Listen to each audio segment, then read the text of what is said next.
Ladies and gentlemen, welcome to round one of the Irish Drift Series. Sunny September, when we should have been finishing up the championship, we kick it off. 3 rounds of the Irish Drift Series to come over the next 3 months. But today is all about round one. We have a stacked driver grid, 80 drivers here today to take a shot at the Irish Drift Series title. It's all heating up in the paddock. I did a quick walk around very earlier on and everybody is buzzing. We have been waiting over a year to get back into competition action. I am joined in the commentary tower by none other than Conor Shanahan. Conor, welcome first of all to the commentary booth, but secondly, unfortunate not to be driving this year, but you have come on board to give me your little bit of expert advice and opinion throughout the day. Yeah, perfect. Thanks for having me, Eddie. Yeah, it's a great opportunity.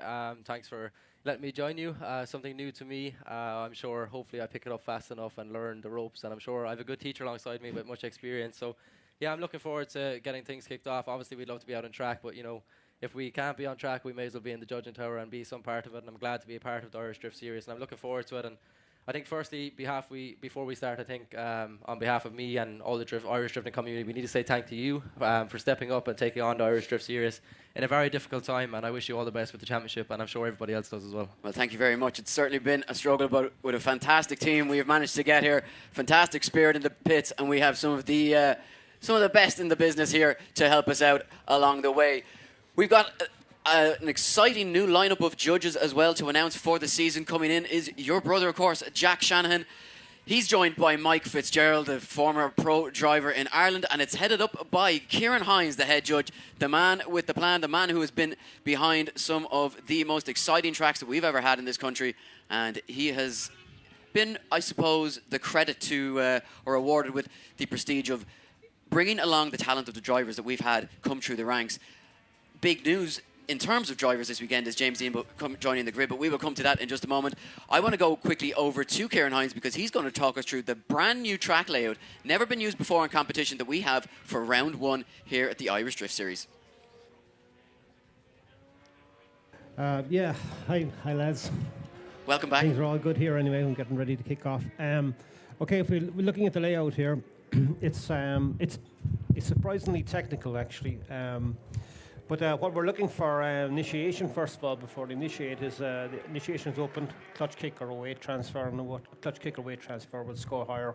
Obviously, you can initiate on the handbrake, but you do get marked down for that. So rear to clip 1, and then you need to get the car into clip 2. And then this is where it starts to get kind of technical because there's 2 approaches to getting through 2. You get through 2 with the wheel on the curb, but if you don't allow the car to wash the middle of the track, you'll get to 3 too early. And a lot of people are actually running the inside line there, and they're getting to clip 3 too early, which pushes them too early for 4. And it makes the track difficult to run. But if you allow the car to wash to the middle of the track after clip 2, just get to the rear wheel into clip 3 there on the edge of the track. Then 4 will cross the track to 4, and then down into 5. And what we're hoping to see here is a decel zone into 5. We'd like to see them going in there on angle, not necessarily on handbrake. Now, it is a decel zone, so they will be slowing down there, but we will be marking people who can get down into 5 with the least amount of handbrake, a little bit higher. And then they head out towards 6, which is kind of mid-track, or maybe a third of the way across the track. And after that, then they're into the second decel zone.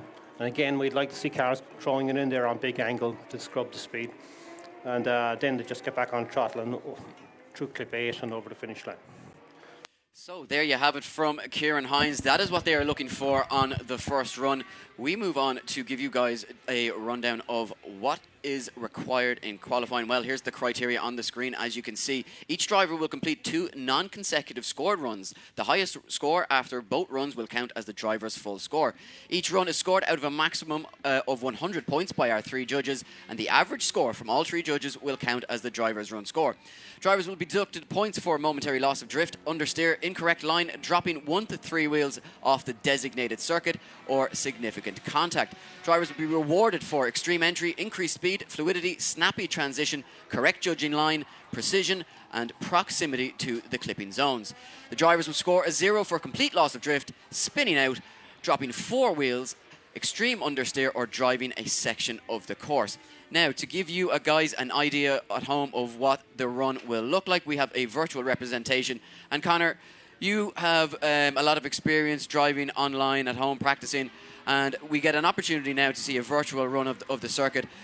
A lot of drivers utilising the simulators at home these days. Just how important and how effective is it when it comes to competition?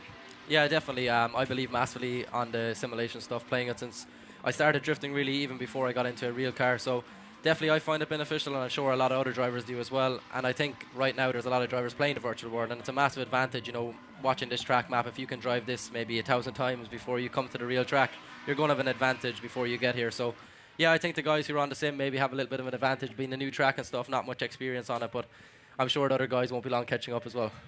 Well, there you go. So, and I think, you know, one thing important to mention, we touched on it already, this is a brand new track layout. Guys may have driven this, as you say, online. It was released to them in advance of round one, but they've never actually competed on it. They've never actually seen it with the clips until they've arrived here this morning.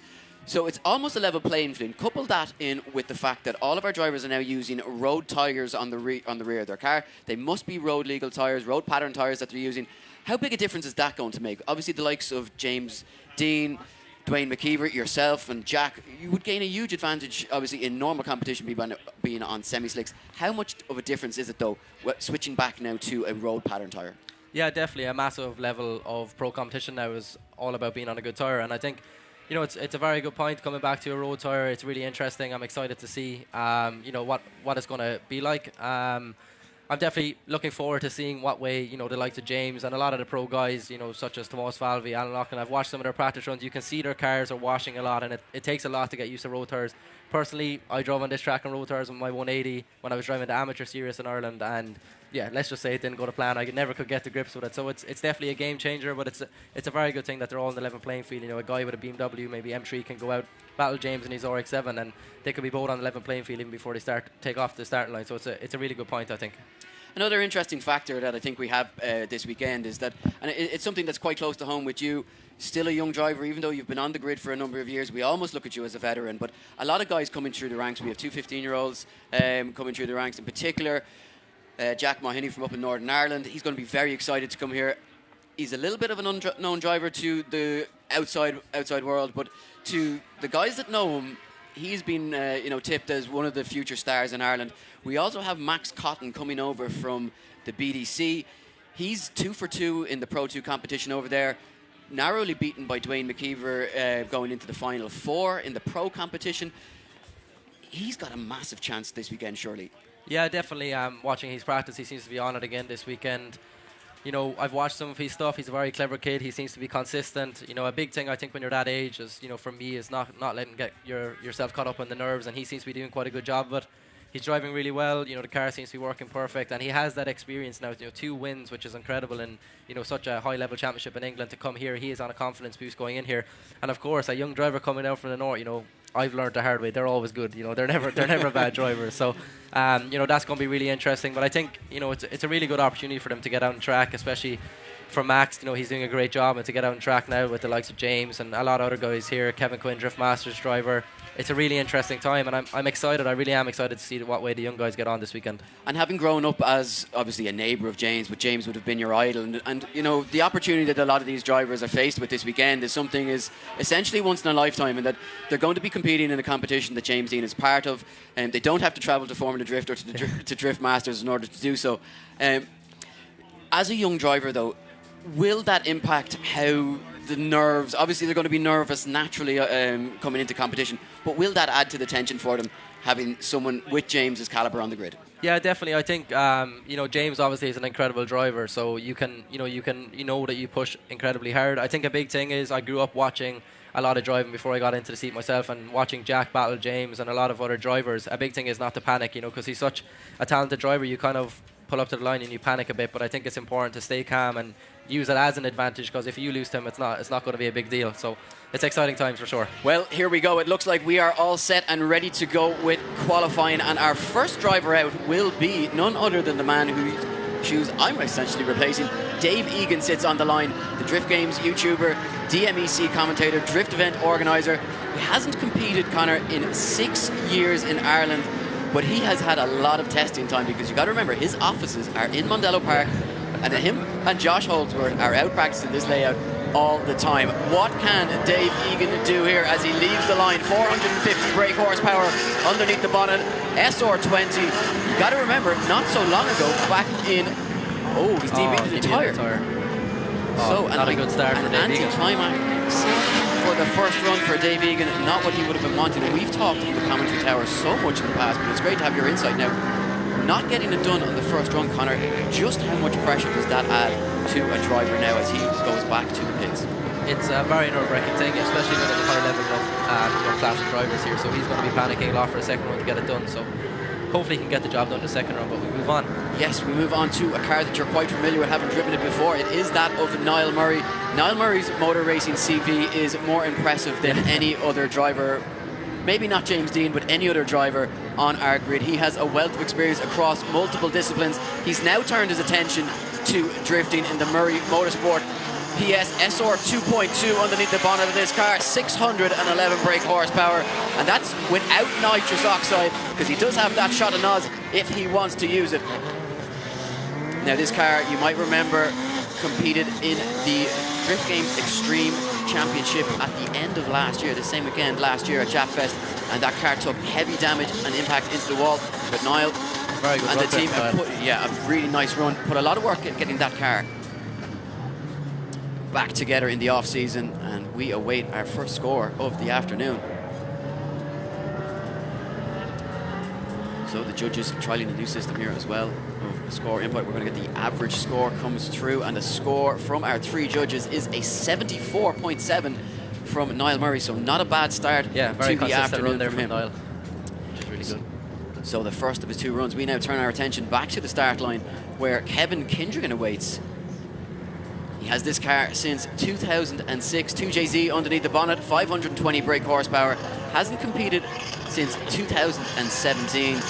And you might remember way back in 2015, he came third in the IDC Semi-Pro Championship.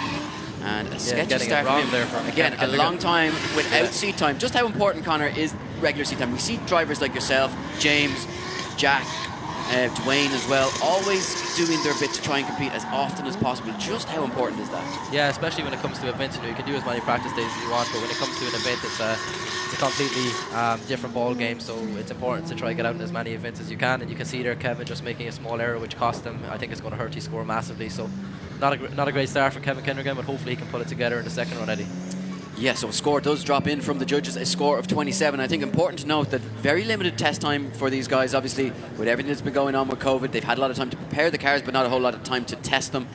And with very limited practice this morning, these guys still trying to learn and get a feel for the track layout. We move on to the next driver on the grid, will be Dylan Keogh, representing Suffin Plant Hire, JCE Tyres, Mariners Garage Service, and Anthony Rowe Windscreens. He's currently second in the Pro 2 competition in BDC.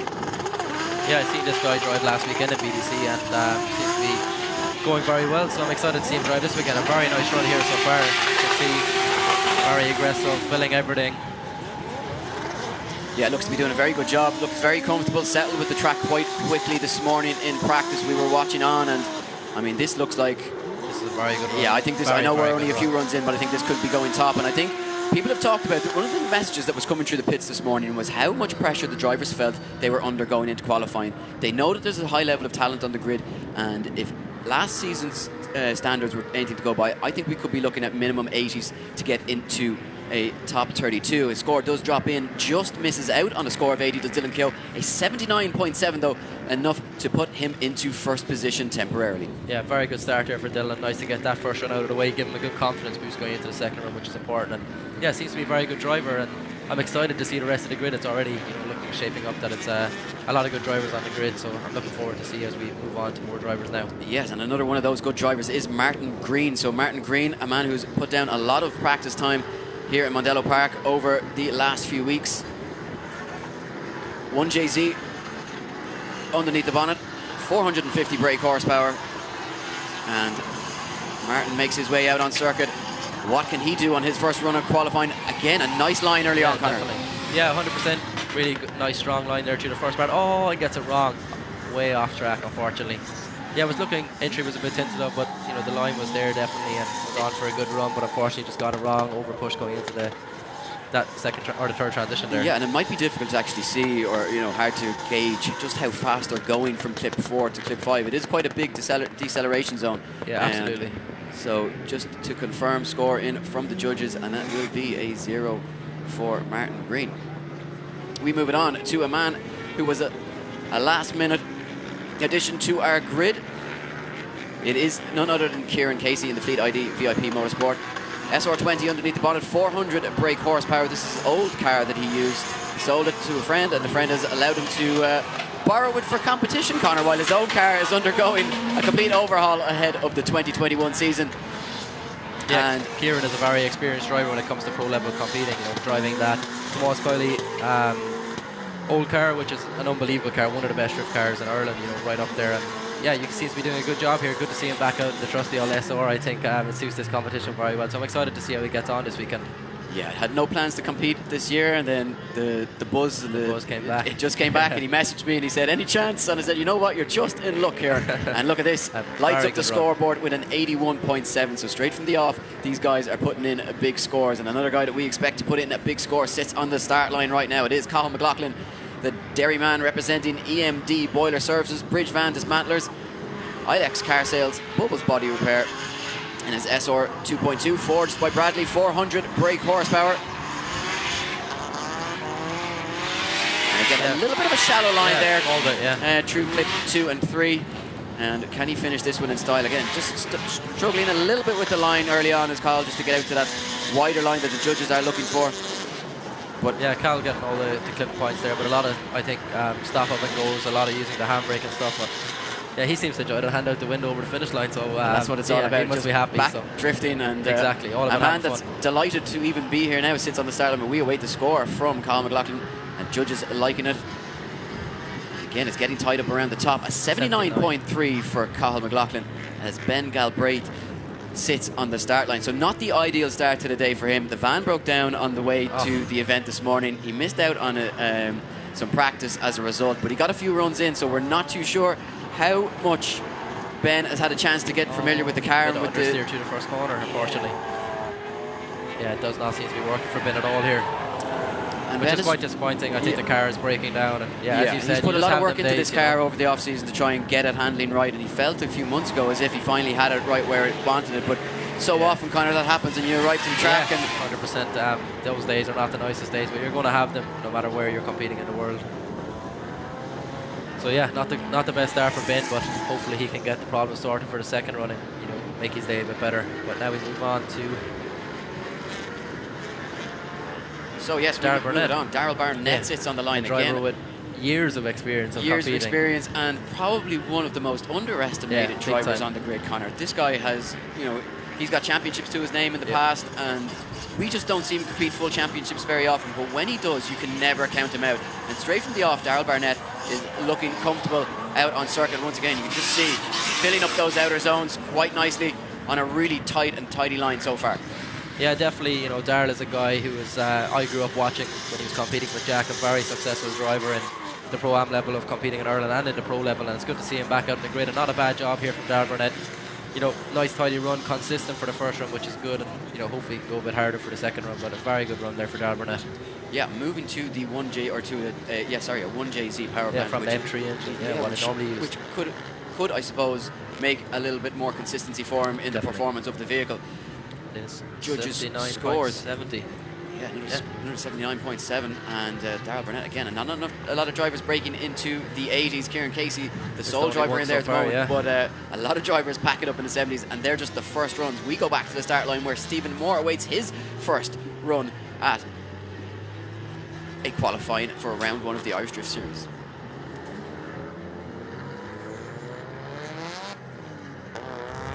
Yeah, Stephen Moore, a guy also with a bit of experience, competed in 2 rounds of the Drift Games Nationals last year, which was a really competitive championship. So good to see he has a bit of experience there as well. A really competitive championship, and we spoke about the importance of qualifying. And a lot of guys are worried because that championship last year was on road tyres as well, and a lot of the time, if you weren't scoring in the 80s, you weren't getting into competition. That was the case, unfortunately, for Stephen Moore, and he's here just to come back out, get a little bit more seat time under his belt, have a bit of fun. Not the not doing a perfect bad line job here so from far, Stephen. missing out on Yeah, clip small 2, bit, but yeah. he's tidying it up now, Connor.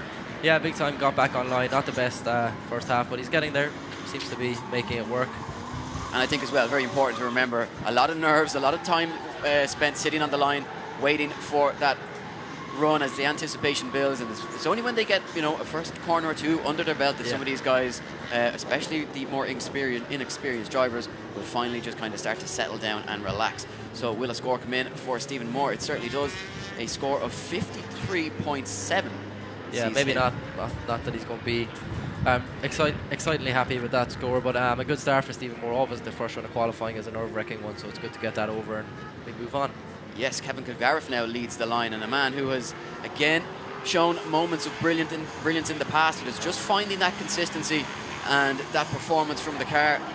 This car, of course, pretty much completely engineered by himself. Yeah, and the only diesel car on the grid, I think. The only diesel car on the grid. You can just see, we call it the Yeah. Pope machine. It's black smoke, white smoke, and this Yeah, I looking think it's- again like a tidy run from Kevin Kilgariff. Quite excited from Kevin.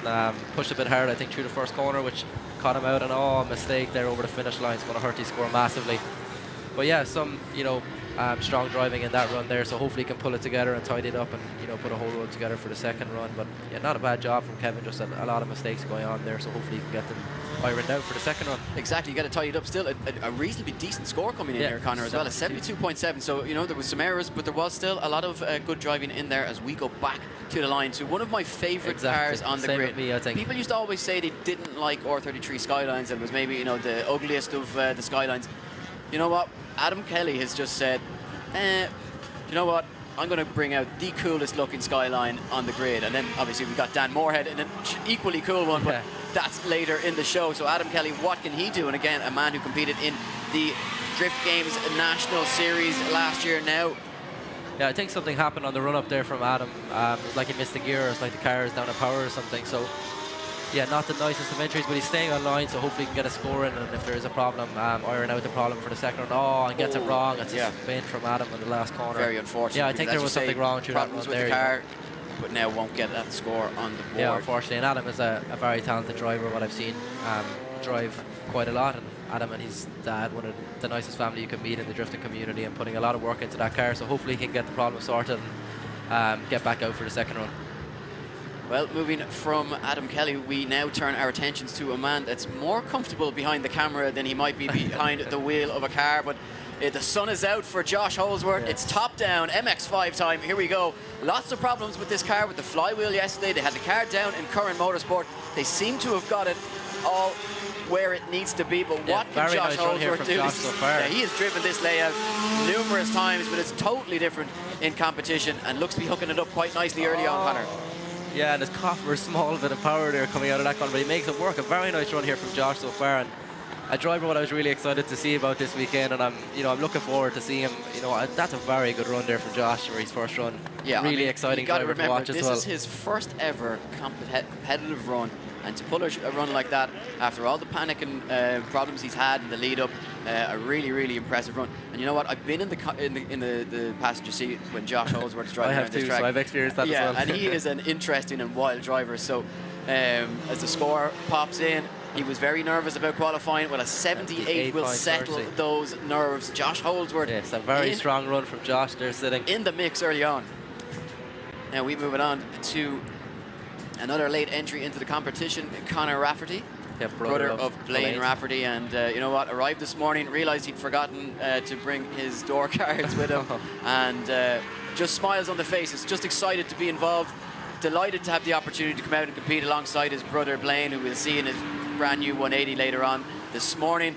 And, yeah, you can see here Conor's getting small bit caught for a couple of legs, but a very good driver, very talented. Him and Blaine done many laps of this track, I think, when Blaine had the same car as this. And yeah, Conor's a really good driver, and seems to be putting a run together here. Caught for a small bit of power in places, but not a bad run overall. I think, considering the fact that he has less than 200 brake horsepower underneath the bonnet of that E46, a good job just hooking up the track. Definitely, 100%. As we see the score drop in at 54, obviously with lower horsepower, it's going to be a big challenge. Yeah, definitely, but still good to get a score on the board for the first run, and hopefully he can improve it a little bit for the second run. But a very good run there from Conor, a good start. And we turn our attention now back to the start line where Enda Lyons sits, the Galway man representing Lyons Auto Body, CL Print, PJF Motorsport and Elite Auto Parts. SR20 underneath the bonnet, 380 brake horsepower. And this car was used in competition a few years ago. They gave it a fresh new look. Added the Origin Labo kit. And safe to say, Connor, one of the coolest looking 180s on the grid. Yeah, definitely a very nice car and a very strong run here from Inda so far. Seems to be hooking up quite good, filling all the clipping points. Nice transition into the last corner. Seems quite fast. I don't think this car is crazy power, so it's a good, weight power ratio working with the tires. So not a bad run there from Inda at all. So hopefully the score will be what we're thinking, So judges input their scores into their system, and we await confirmation. And it is a 74.7 for Enda Lyons, as he jumps right into contention here. We move back to the start line where Donal Burke awaits his first run. So Donal Burke, the Galway man, in his 2.8, got 190 brake horsepower on a cold day. God knows how much it has on a warm day like today in Mondello Park. But he is ready to go. Laid down some rubber earlier on. But again, just struggling with legs here to get the car out to those wider points of the circuit. And yeah, but doing a very good job, I think, using the power, staying on kind of shallow angle to try and make it work as possible. Obviously not getting every clipping point on the track, but, a good job for that power, dropping an inside wheel there over the finish line. But, he's out there having fun and he's giving it his all and he's using his head to drive with the power, which is great to see. So the score drops in for Donal Burke. It is a 52.7. 52.7 for Donal Burke.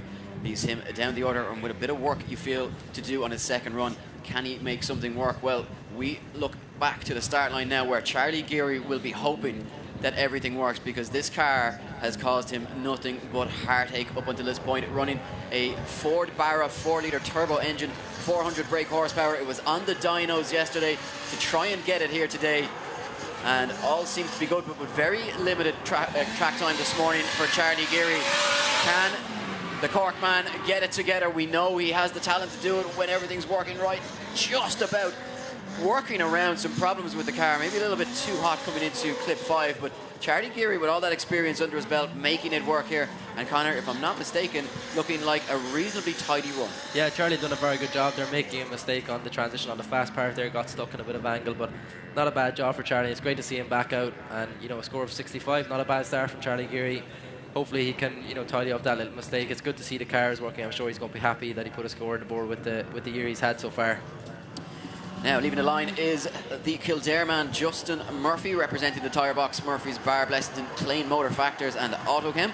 It's his second year competing, finished in the top 10 last season in the Drift Games Nationals, earning him his pro license without a designated pro competition this year. What can Justin Murphy do, as he looks to be laying down a really nice line so far? Yeah. This looking good, just really as nice good as that E36. Well. Yeah, it's amazing. Look, one of the coolest looking cars on the grid. Yeah. They say it's hard to make an E36 look well, but he's definitely achieved that job, I think. He certainly has, but becoming a very popular chassis now. Yeah, definitely. On a very good run track, there, I think, from Justin, and I've seen he's doing a lot of driving in the Drift Games drive days and stuff, so seems to be paying off, and a score of 77, a nice run from Justin. Yeah, very good. Yeah, right in the mix. And another man who has been frequently down at the Drift Games practice days is Mark Brady, who now leaves the line ahead of his first run, the Wicklow man. Qualified mechanic, second year competing in drifting. He got third place in Belfast last year and finished joint 10th overall in the J. Kelly Motors CJ Auto Parts SR20. 400 brake horsepower underneath the bonnet of this S14. And Mark Brady, again, hooking it up quite nicely here. And yeah, very nice run there from Mark. Nice finishing touches to the run. Little bit of a handbrake drag on the transition into the third transition, so I think the judge is going to penalise him for that, but other than that, it was quite a good run.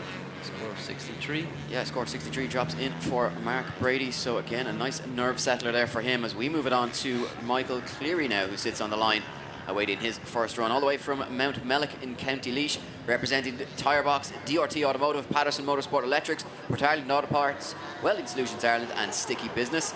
1JZ underneath the bonnet, 320 brake horsepower at his disposal. And Michael Cleary again, doing a nice, look at this, no walls and still managing to and it was lose a really that rear nice run. bumper. I was just looking at the run and saying this is a really good run. The line was good through the first part. But yeah, that dirt drop is going to hurt him. Still managing, hopefully, to put a score on the board. Yeah, it would have been a really good run there, I think, if he didn't have that dirt drop, which is a bit of a pity. But yeah, it's very important to remember that that forward clipping zone is just about a metre off the edge of the track, so we don't want to see guys all the way over. If you see a bumper hanging over the onto the grass, then they are too far over the line. So the score drops in for Michael Cleary, 72.3. As we turn our attentions to Dan Moorhead, former pro competitor in Ireland, former judge, back behind the wheel of this monstrous R32 Skyline. Used to be driven and owned by Joe Doyle. Lucky to be in the passenger seat with him recently in this car, and this thing is an absolute weapon to go, even on the road tyres. And Dan, a very experienced man behind the wheel, but suffers massively from the nerves of competition. And a lot of nerves coming into this, but he seems to be settling himself quite quickly and doing a nice job getting around the circuit. This looking really smooth from Dan Moorhead, Conor. yeah, very good run so far from Dan. You know, obviously Dan has crazy experience, not only driving, but has been in the judging tower as well for a long time. Yeah, a really tidy run there from Dan. It's good to see, as you said, surfing from the nerves. It's good to see that he gets the first run out of the way, which hopefully will help him going into the second run. We'll see what score drops in. Yeah, the question is, can he break into the 80s? He sure does. He certainly does, with just narrowly misses the 90s and 89.9. That run very technically correct from Dan Moorhead. The judge is loving it. And if that's going to settle, if you want to settle the nerves, there's only one way to do it, and it's put yourself in first position. So back to the start line after that exciting run from Dan Moorhead. We move it on to Tommy Nolan, the Tullow man in the Nolan Agri Tyre Box Supreme Competition. SR20 powered Corolla, 460 brake horsepower, and the only Corolla on the grid, if I'm not mistaken. Yeah, I think you could be correct. And seems to be doing a good job here. This car has been around a long time, as far as I'm aware. I think even when I was watching drifting, when Jack was driving, this car was driven as well, and you know, Irish level of competition. Seems to be quite working very well here. Yeah, this car imported in from Japan way back when. Yeah, a little mistake there on the last transition, I think, which is going to hurt him, but overall not a bad run from Tommy Nolan. So good to see one of them still living on out there. You know, good to see a good Corolla around driven the track. in anger when most of them are being you know, kept in, put away in garages now, and airtight garages, making crazy money. Exactly, unless you're getting them for €25 like Dave Egan. So, so scores on the board for Tommy Nolan, even with that slight error coming to the final sections of the run. It's a 72 for him. So I've seen a lot of guys scoring in the 70s, and you got to remember, these just be their nerve-settling runs. We move back to the start line now, where Alan Delaney sits on the start line. I spoke to Alan Delaney earlier in the year in the build-up to round one, and he is supremely confident. He feels as though he has what it takes as the Portlaoise man leaves the line in the Team JZ TH Components Rapid Design, one JZ powered, one ADSX. Yeah, Alan Delaney, another guy with experience of competing in the national championship last year, so you know, knows what it's like to get out there and you know, get on some doors when it comes to battles later. A tight level of competition last year in the national championship, so it's going to be good to see if he can make it into the top 32, what he can do in battles. And seems to be a confident guy, as you said. Certainly is, and also a regular instructor down at the tuition courses that they have in Mondello Park. So, Alan Delaney, all confidence coming into it, but a 56.3 on his first run, meaning he's going to have a bit of work to do going into the second half of qualifying. Next up is David Curtis, the County Meath man, representing TH Components Rapid Design and Turbo Factory. 450 brake horsepower underneath the bonnet from the SR20 that he's running. He's looking forward to crashing into some of the pro cars, is what he's saying. So yeah, just write that there. Very interesting fact. So yeah, David Curtis, nice entry. Oh, transition's a bit hard, drops a wheel. I think that's a big thing when you take the wrong line from the first corner on, you know, the first transition. If you come too far in on the transition, you can wash wide. You're going to drop a wheel, so drivers need to watch out for that. But other than that, not a bad run. But you know, dropping the wheel is going to cost them. You're not going to score high when you have a wheel in the grass somewhere along the run. You're not going to be up there with the high scores. yeah, and that's it. I mean, look, our head judge Kieran Hines goes out of his way to put these clipping zones in the most awkward of positions for these drivers. So it's not just a smooth run around the circuit. They really are challenged. So we move back to the start line. David Curtis scores a 68.3, and now waiting his first run of the afternoon, it is Jonathan Flynn from Ballina in County Mayo in the Johnny Flynn Plumbing Heating Engineer Supplies Limited, Carrick Tools, WRC Controls, SR20, S14, 380 brake horsepower underneath the bonnet. It's a fully home-built car, from road car to pro spec drift car, built by himself and his brother over the last 4 years. Yeah, quite a nice run here from Jonathan Flynn. Really aggressive, nice transitions. You know, not dragging on the handbrake on the transitions. He got the weight of the car transferred, then went on the handbrake. This is a very good run for Jonathan Flynn. Yeah. Maybe a bit shy coming through the first part on the first transition, made a small bit of a mistake, but a very good run overall for Jonathan Flynn there. Yes, looking very smooth all the way around the circuit. And as you say, no real massively noticeable drags of the handbrake. But the judges' opinion is what different. Yeah, the judges' opinion is what matters, Conor. And a 64.7 for Jonathan Flynn. So they obviously picked out something that we didn't see. So back to the start line where Matt Pender sits on the line in his new look 180SX. Definitely up there with one of the nicest looking 180s as well. Yeah, this is a really well built car. I think they put a lot of time into this car. Oh, hit the curve very hard there on the inside. Bit tentative on the transition, but he's making it work. He's picking up the clipping points. Another nice transition. Stays a bit on the inside, but gets on power. Yeah, making some mistakes. You can see mistakes creeping into this run, which is going to hurt him, I think. But making it work importantly. Yeah, definitely. A very nice. And that's the big thing for a lot of these guys. It's make it work and get a score on the board. Who knows what's going to happen? There's obviously a lot of experience on the grid, but there's a lot of inexperience as well, and nerves will get to people. I think a big thing is, even from my point of view, qualifying is, you know, I always have that issue that if you're going to win the event, you need to beat the best, and if you meet them in the top 32, you need to beat them, or if you meet them in the final. So it doesn't really make a massive difference, I think. Just get into the show. In the show. That's it.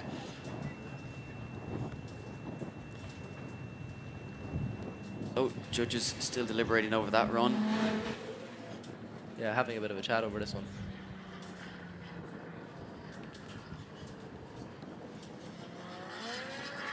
So we are ready to go.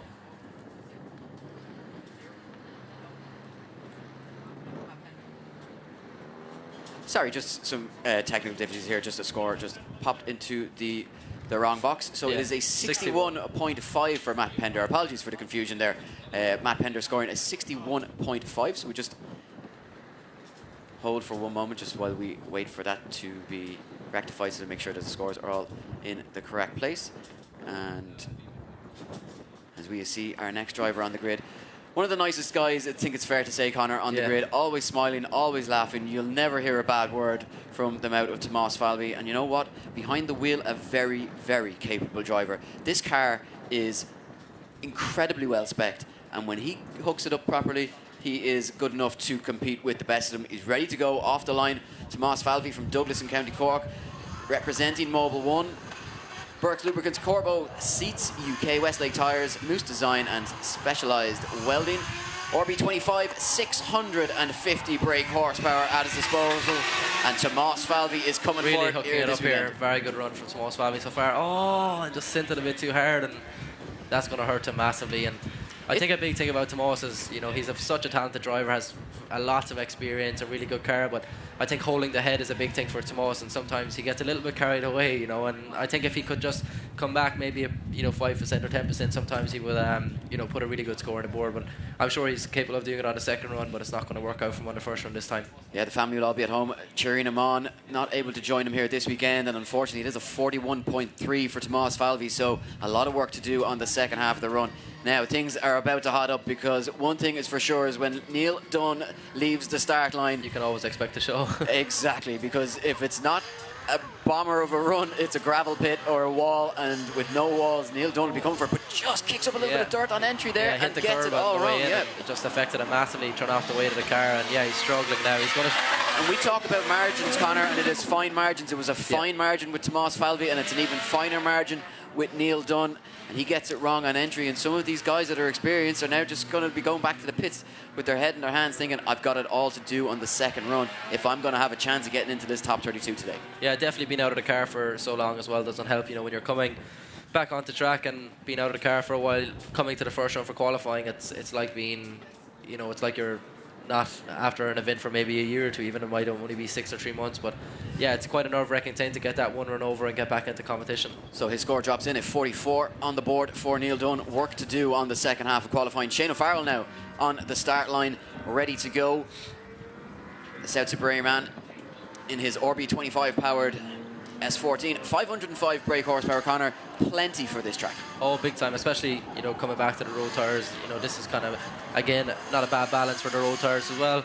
Shane doing a lot of driving with Kevin O'Connell, very good friends, both, you know, work out of the same garage with their cars, doing a lot of practice days together. So, you know, Shane, quite an experienced driver, but I don't think has crazy experience when it comes to competition. So he's still quite new to, you know, driving and, you know, coming around clipping points and stuff. So hopefully he can pull it together. Not a bad run, but a bit tinted up in places, and a lot of, you know, corrections creeping in there, I think. Exactly, particularly early on, it looked as though, you know, it was a kind of a slow or late initiation, and the score does come in for Shane O'Farrell of 41.7. So again, just battling those nerves, battling the car. He's going to need to pick that up for the second half of qualifying. We move it back to the start line to the 2019 Drift Games Nationals champion winner, Stephen Halferty. This guy is an incredible talent. He won the championship on the final corner of the final run of the season. A stellar performance throughout the year. This guy, so steady, gets his line dialed in very early, and then he is very difficult to beat in competition because very rarely makes sizable errors. And straight from the off, looking comfortable and looking like a man that could challenge for that top spot in qualifying here. Yeah, Stephen Halferty is an incredible talent. I've driven events with him as well, and I think early on coming into this event, I was to put my money on anybody. I think Stephen Halferty definitely would be up there. Such a talent, and yeah, a really good run there, I think, from Stephen. So it's going to be interesting to see what the judges put in.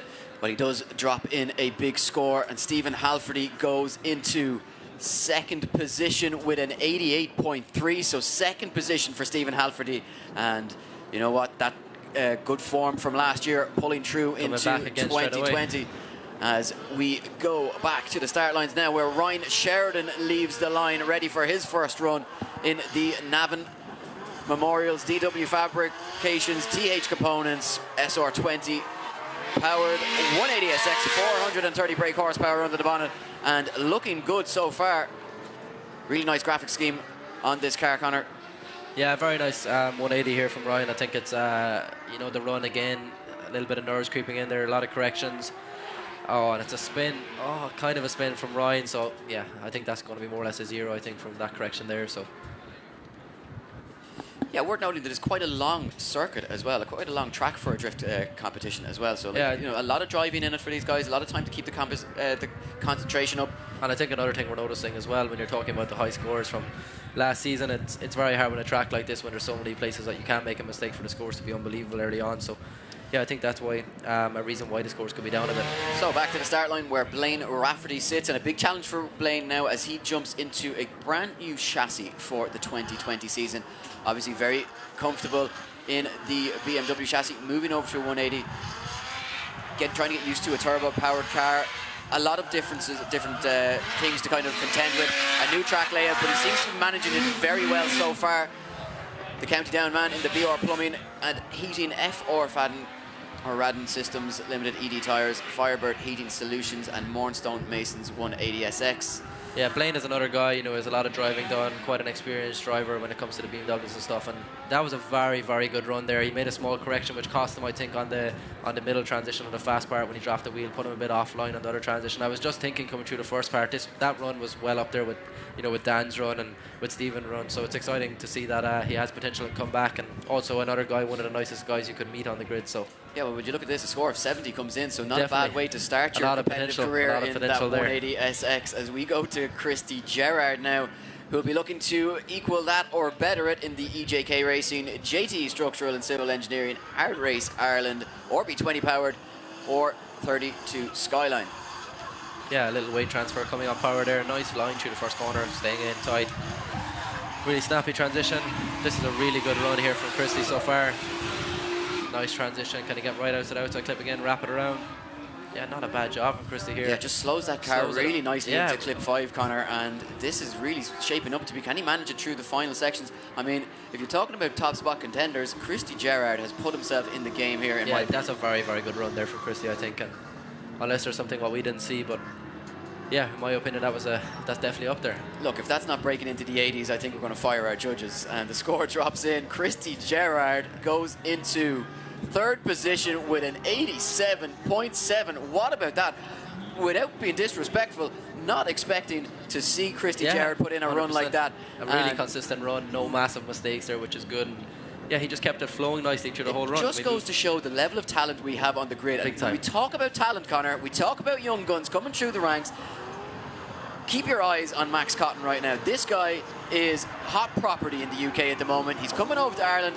He was at a practice day here recently. He said it was his dream to come over and drive on the Mondello circuit. Now he's here and he's competing, going up against the best we have to offer in Ireland in 2020. And look at the this, line, you know, a really this, wide line from clip 5 to 6. I've been watching and talking to the family at home and stuff, and I've watched this kid a lot now, and I've watched some of his stuff, and he's really smart. You know, he's a bright kid. And you know what? I want to say something about him as well, in that he's in the same school of motoring as you, Connor, because he's equally good off the track as he is on the track. And for a young man of 15 years of age, that's really important. Now, he topped qualifying in pro competition in the British Drift Championship last year. And he's doing it so far at round 1. Max Cotton goes top with a 94.3. Wow, that is incredible. And on a grid that has James Dean, and people thought James Dean was going to walk this, think again, because 15-year-old Max Cotton has other ideas. Yeah, definitely an exciting run there from Max. Great to see. You know, he's carrying on again. I've just said that he's staying consistent, and the nerves don't seem to get him coming over the water again. You know, the boat hasn't changed him. You young kids don't seem to be, you know, bothered by nerves. You don't seem to be affected by it. You got to wait for a few years for that sort of stuff to come in. We go back to the start line where Nicky Davey now leaves the line. Looked like a bit of a stutter between gears. Just it was a bit of a slow run up there, I think, which has cost him now. His kind of speed isn't up there through the run.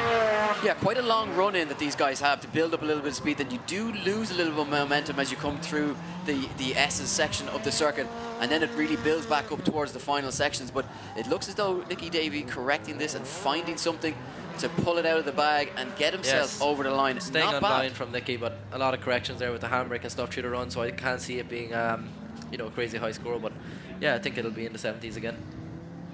Well, as it comes in, it's exactly 70, Connor. And you know what? For a man who looked like it looked from my point of view as if he made a misshift, he's managed to rescue it quite nicely.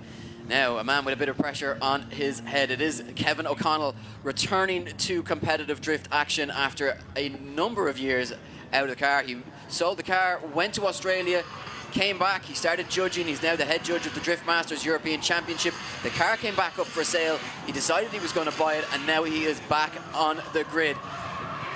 But with all that judging experience and all that driving experience, what can he do here on his first run of qualifying? Well, I know he'll be eager to put on a show, and I know a lot of people, the family back in Cork, will be rooting him on and wishing him well. Yeah, it's very good to see Kevin back in competition. You know, a guy who took this competing stuff very seriously when he was back in the day, and it's good to see. It's funny, he used to have the nickname The Young Gun. Yeah, exactly. I don't think we can call him that anymore. So a very good run there for Kevin. As you know, he knows how to impress the judges. He's been up here for long enough now as well, and obviously being the head judge of Drift Masters. It's hugely important. It gives a great insight to what the judges want and what they're looking for. And Kevin O'Connell breaks into the 80s with an 81. So very good first. You know run what? for Kevin. It's as if he never left. Yeah, exactly. A good start back in the competitive side again from Kevin. So back on the start line is Gary Feely.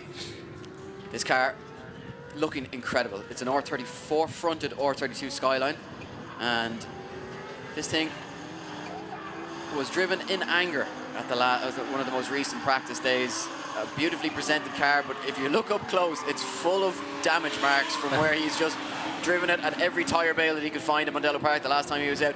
And you know what, Connor? Looking at this, oh, you spoke too soon. I spoke the too commentator's soon. curse again, and that was a very good run there from Gary again.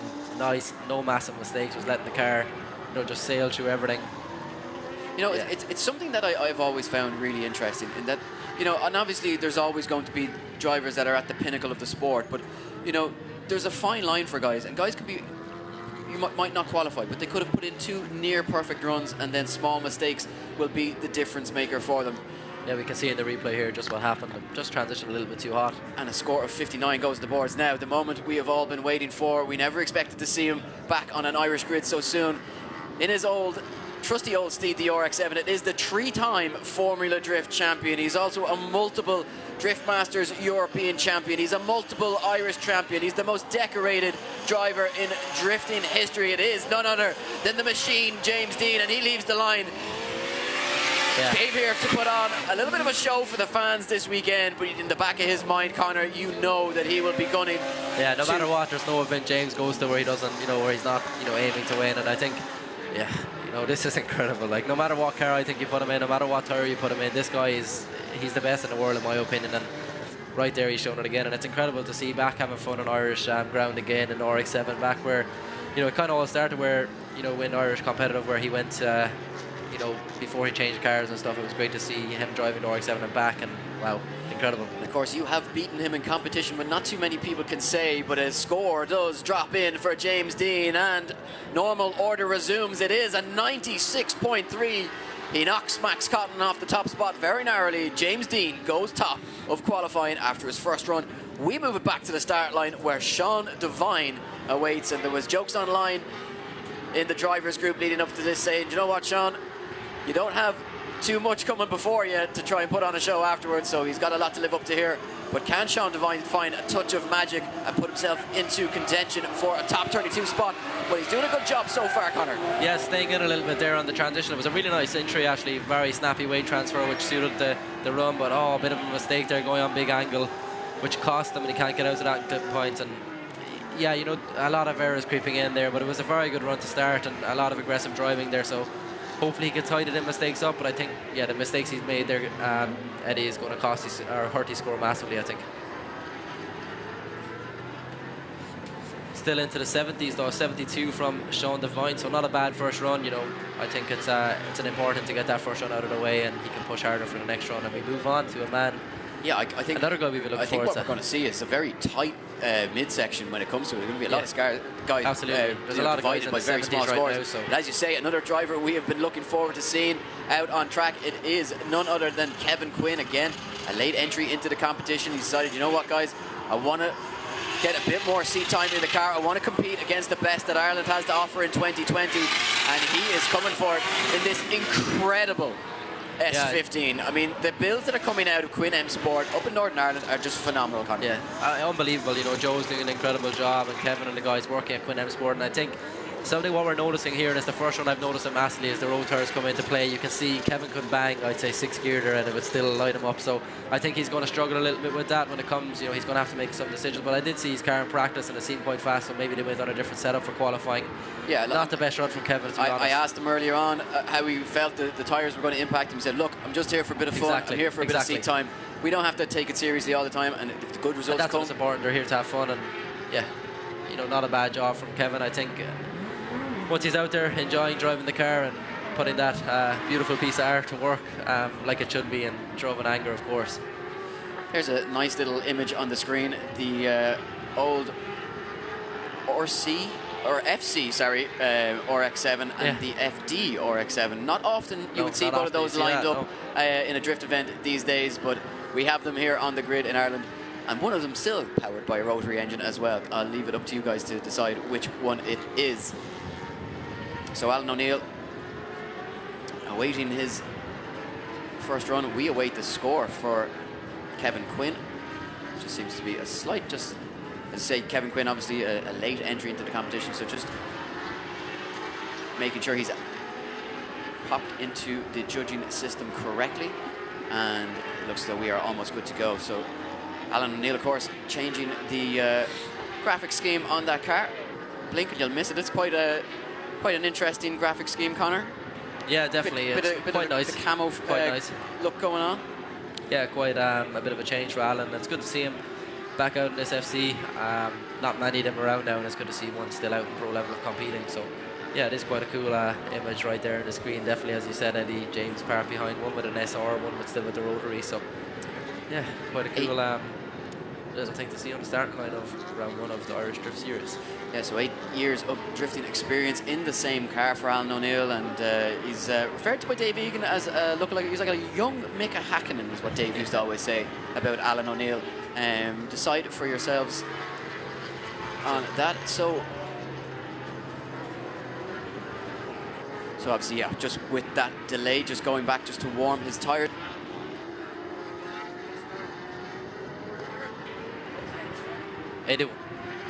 Yeah, Kevin Quinn scored an 81 there, so... Yeah, so sorry about the delay there. So there was just a little bit of a technical glitch there, but the score for Kevin Quinn was an 81 on his run, so a very strong start for him, as we now see Alan O'Neill leave the line in his FC rotary-powered RX-7. Yeah, very snappy entry there from Alan. Nice weight transfer. Worked it quite well. Quite a good line. Staying on throttle.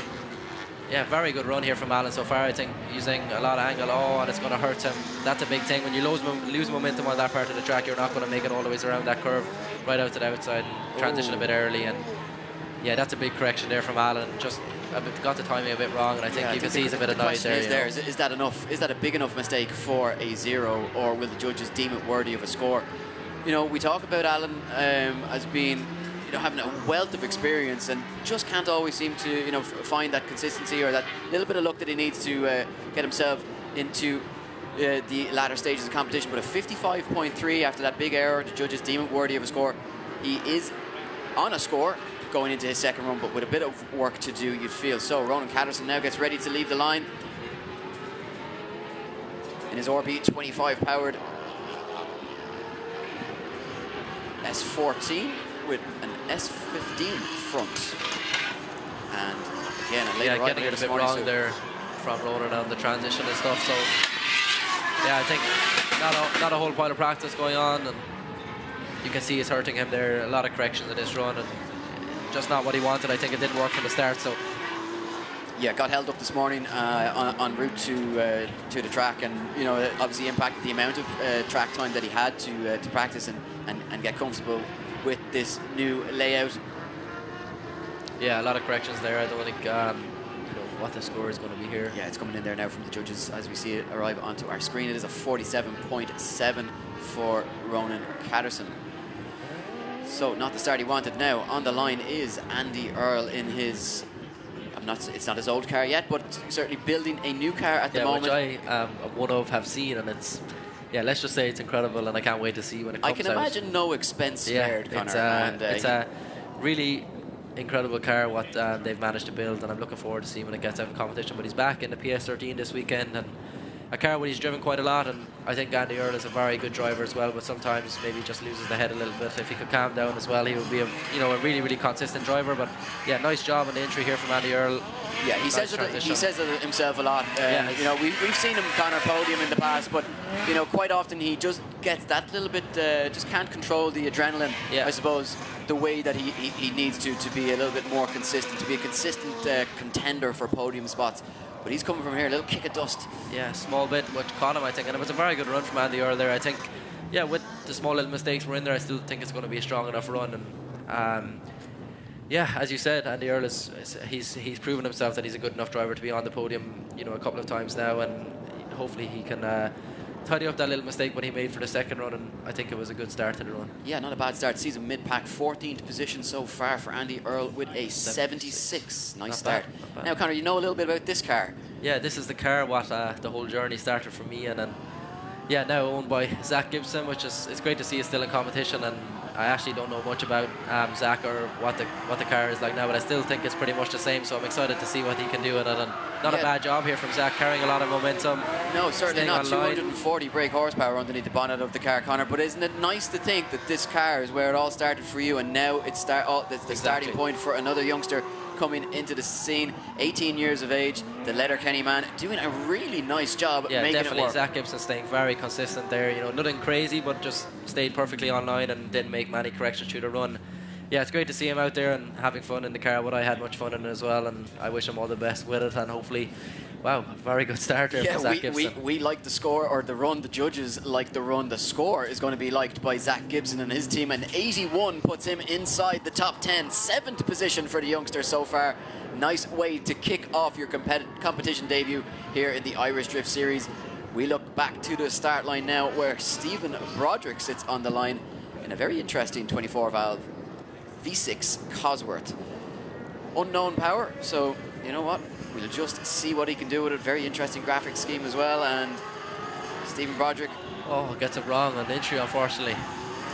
Yeah, just didn't go his way there on the entry, and quite an unusual car to see out in track as well, which is great. And you know, not many of them left either as well. You know, especially getting it all wrong, unfortunately.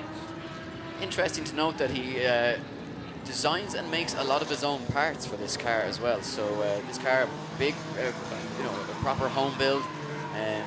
Yeah, and I did see some of his practice earlier on today.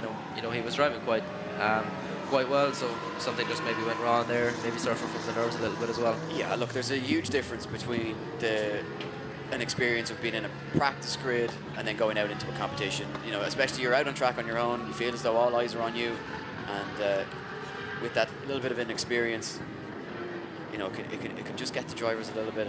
A lot of time for these drivers. We've got a very big grid here today, so it's a lot of time for these guys to be sitting, thinking about it. And their practice was earlier on this morning, but we move it on to Kieran Folan as our next driver in another Kieran 180 out the track. Man from County Meath in the DW Fabrications, Kieran Dollard Carpentry, D Brady and Son Livestock Haulage, DM Auto Clean, RB25 powered 180SX. Bought this completely bare shell just 6 months ago. Not even doors or glass panels on it.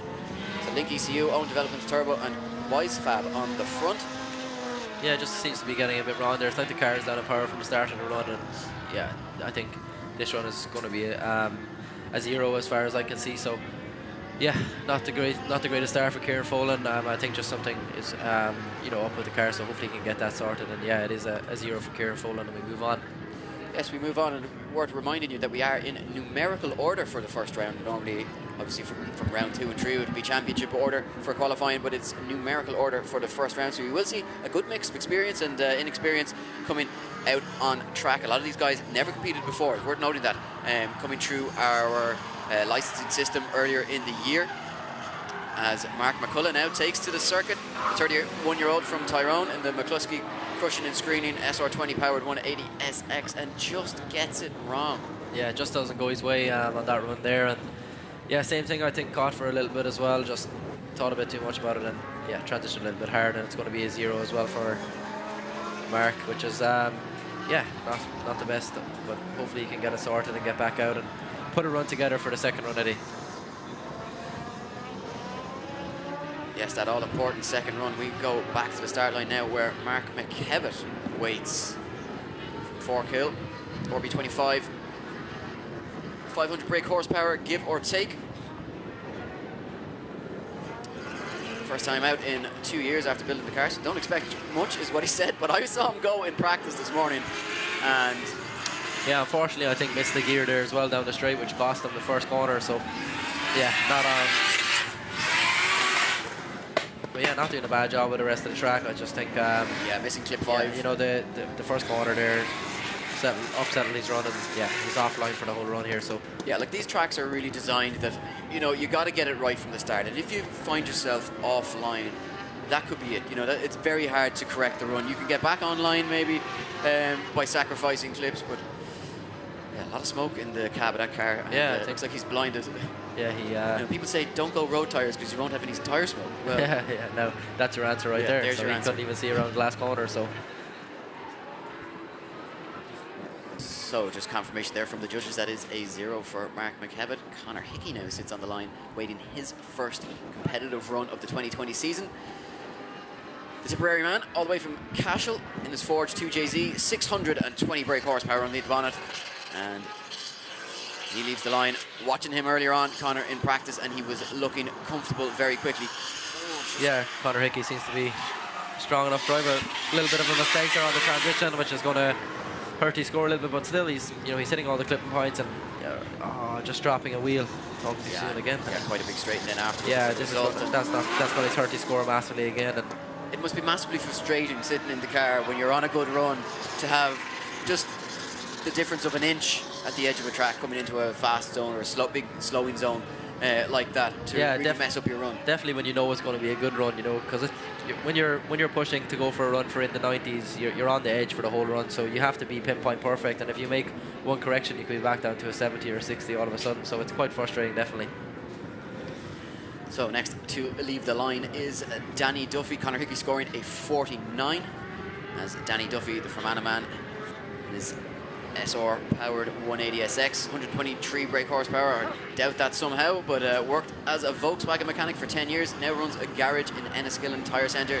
Used to DJ and to fund the drift car addiction. So not the start to qualifying though for Danny Duffy here.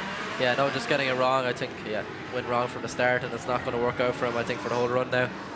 same thing, you know, one mistake again is going to hurt his run, even though he's making it work for the rest of it. But yeah, it's not gonna pay off. Yeah, good. Another driver with, you know, possibly with some teething issues. This is a fully fresh, or it's a freshly built car running a Ford's SR20 by Richard Bradley. But obviously, a lot of these guys limited time to test, and even though it's been a long off season, there has been a lot of restrictions, as you guys at home know, and the opportunities to get out to test these cars has been quite limited. But a 39.7 for Danny Duffy on his first run, as we go back to the start line now, and sitting there awaiting his first-time competitor. The second car of the Murray Motorsport team. Exactly, yes. Dave Byrne, 26-year-old from Temple Oak in Dublin, representing Murray Motorsport and Southside Motor Factors. Just getting it wrong in the first corner there, unfortunately.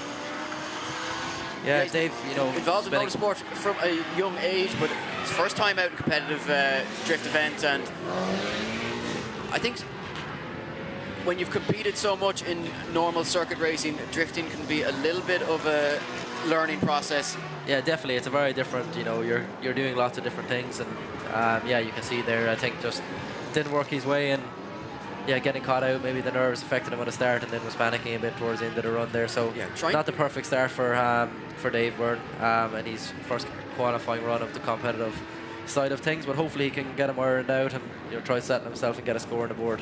Now, this next man on the line, you said to me earlier on, Conor Shannon, you would love to have this car in Drift Masters. Yeah, I've always, you know what this car reminds me of is a better version of my old 180, and I've always thought about it that way, and I've watched Alan's practice run, seems to be going quite good, so, you know, hopefully he can put a good score on the board here.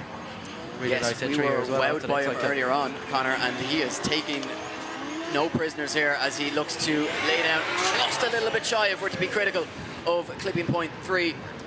But the rest of this hooking up quite nicely for Alan O'Loughlin.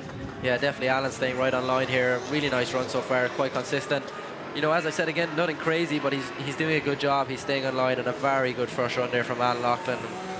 Yeah, that's strong, you know, and as I said, it's an unbelievable car, and he's doing a lot of driving in the car as well, which is good, and he's putting in the work, and a really nice family also when it comes to, you know, Irish drifting and putting in a lot of work behind the scenes, and it's good to see Alan out having fun in the 180.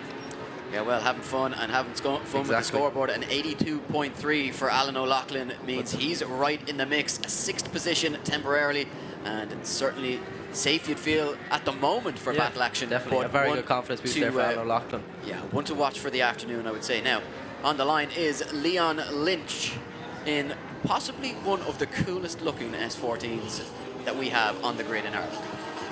Yeah, definitely, quite a, you know, unique colour, you could say, and yeah, unique engine underneath the bonnet as well. One UZ turbo, 515 brake horsepower. Built the car himself, and it hasn't blown up yet. Subject to change, is what he says. Yeah, not doing a bad job here, is Leon, staying on line, just shy of that clipping point, but overall not a bad run, tightening it up into the last corner and wrapping around, and yeah, full throttle over the finish line. Another, you know, good run here again, and Leon is doing a good job. Not a bad first run, missing, you know, clipping point here and there, but overall decent enough run from Leon Lynch.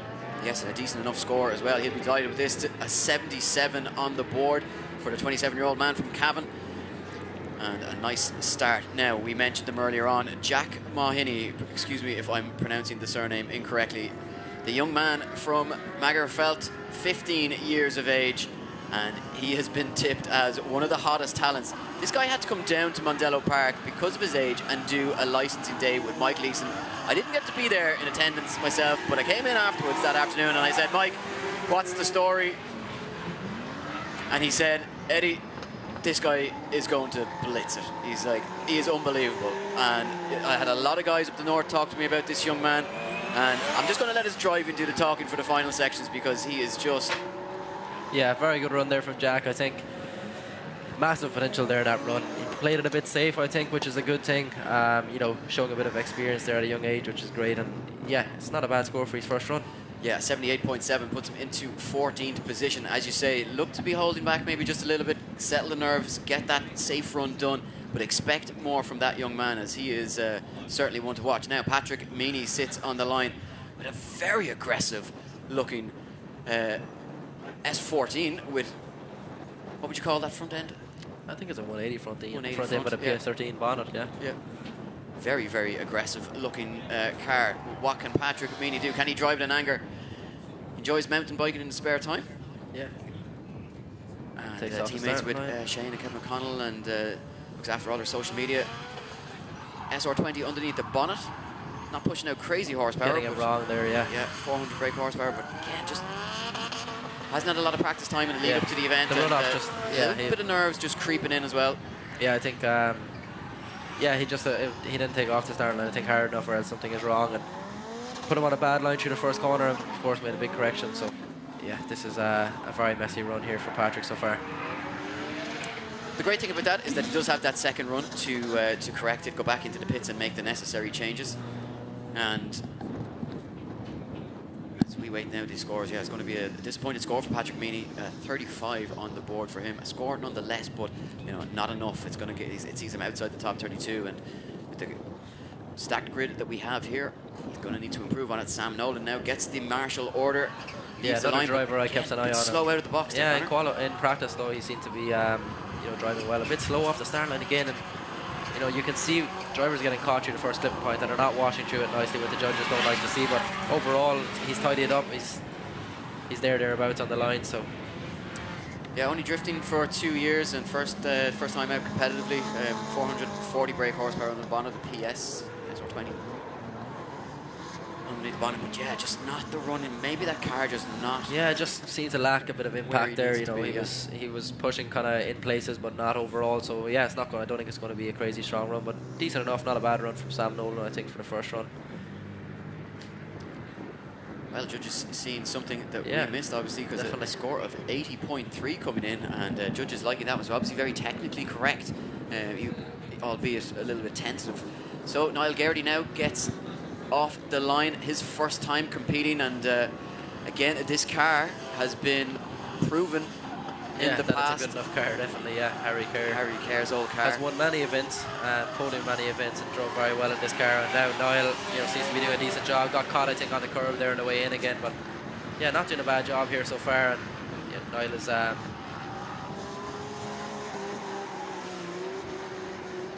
making a mistake again into the last corner, getting caught, and yeah, not the run I think Niall was hoping for.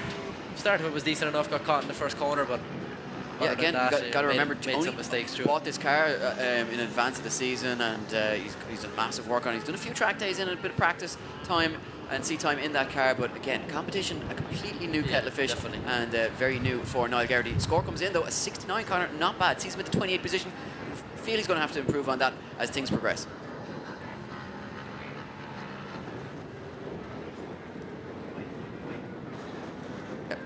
So back to the start line, where Gabriel Farry now sits and waits his first run of the day. This mechanic, RB25 underneath the bonnet, and 450 brake horsepower at his disposal. This S14A in plain white, immaculate looking car as he leaves the line, and you can just see as he pulls through the gears, Connor. Yeah, gets it wrong again on the entry. Yeah, I think think just the handbrake didn't lock there. And yeah, maybe just a bit of indecision as to what way he was going to enter, and it's cost him. Yeah, definitely, and he's a bit off the line in places, but yeah, from a judging perspective, they, particularly the first half of the circuit and the entry, they do weigh very highly on that portion of the track. So getting it wrong is going to be an automatic huge deduction here for Gabriel Farry, as we see that score dropping in, and 62 on the board for him. So 33rd position, just outside that top 32. So obviously he is going to have to improve on that for the second run. Keith Brown now on the line. Tipperary man representing EMF Controls. Heffernan Engineering Limited. He's an electrician by trade. First time competing competitively. Let's see what he can do. Again, just gets inside wheel just up on that inside curve, but throws it back nicely and starting to build up some momentum here, Connor, as he comes down towards clipping zone 5. Yeah, it didn't start off the best run for Keith, but he seems to be making something work out of it now. But yeah, the correction on the first corner and stuff, and yeah, just a little bit offline in places is going to hurt his score, I think, and not the perfect run for Keith. Yeah, just but yeah, appears to be struggling for power just a little bit there. To be a little bit caught just to try and get that car going again. As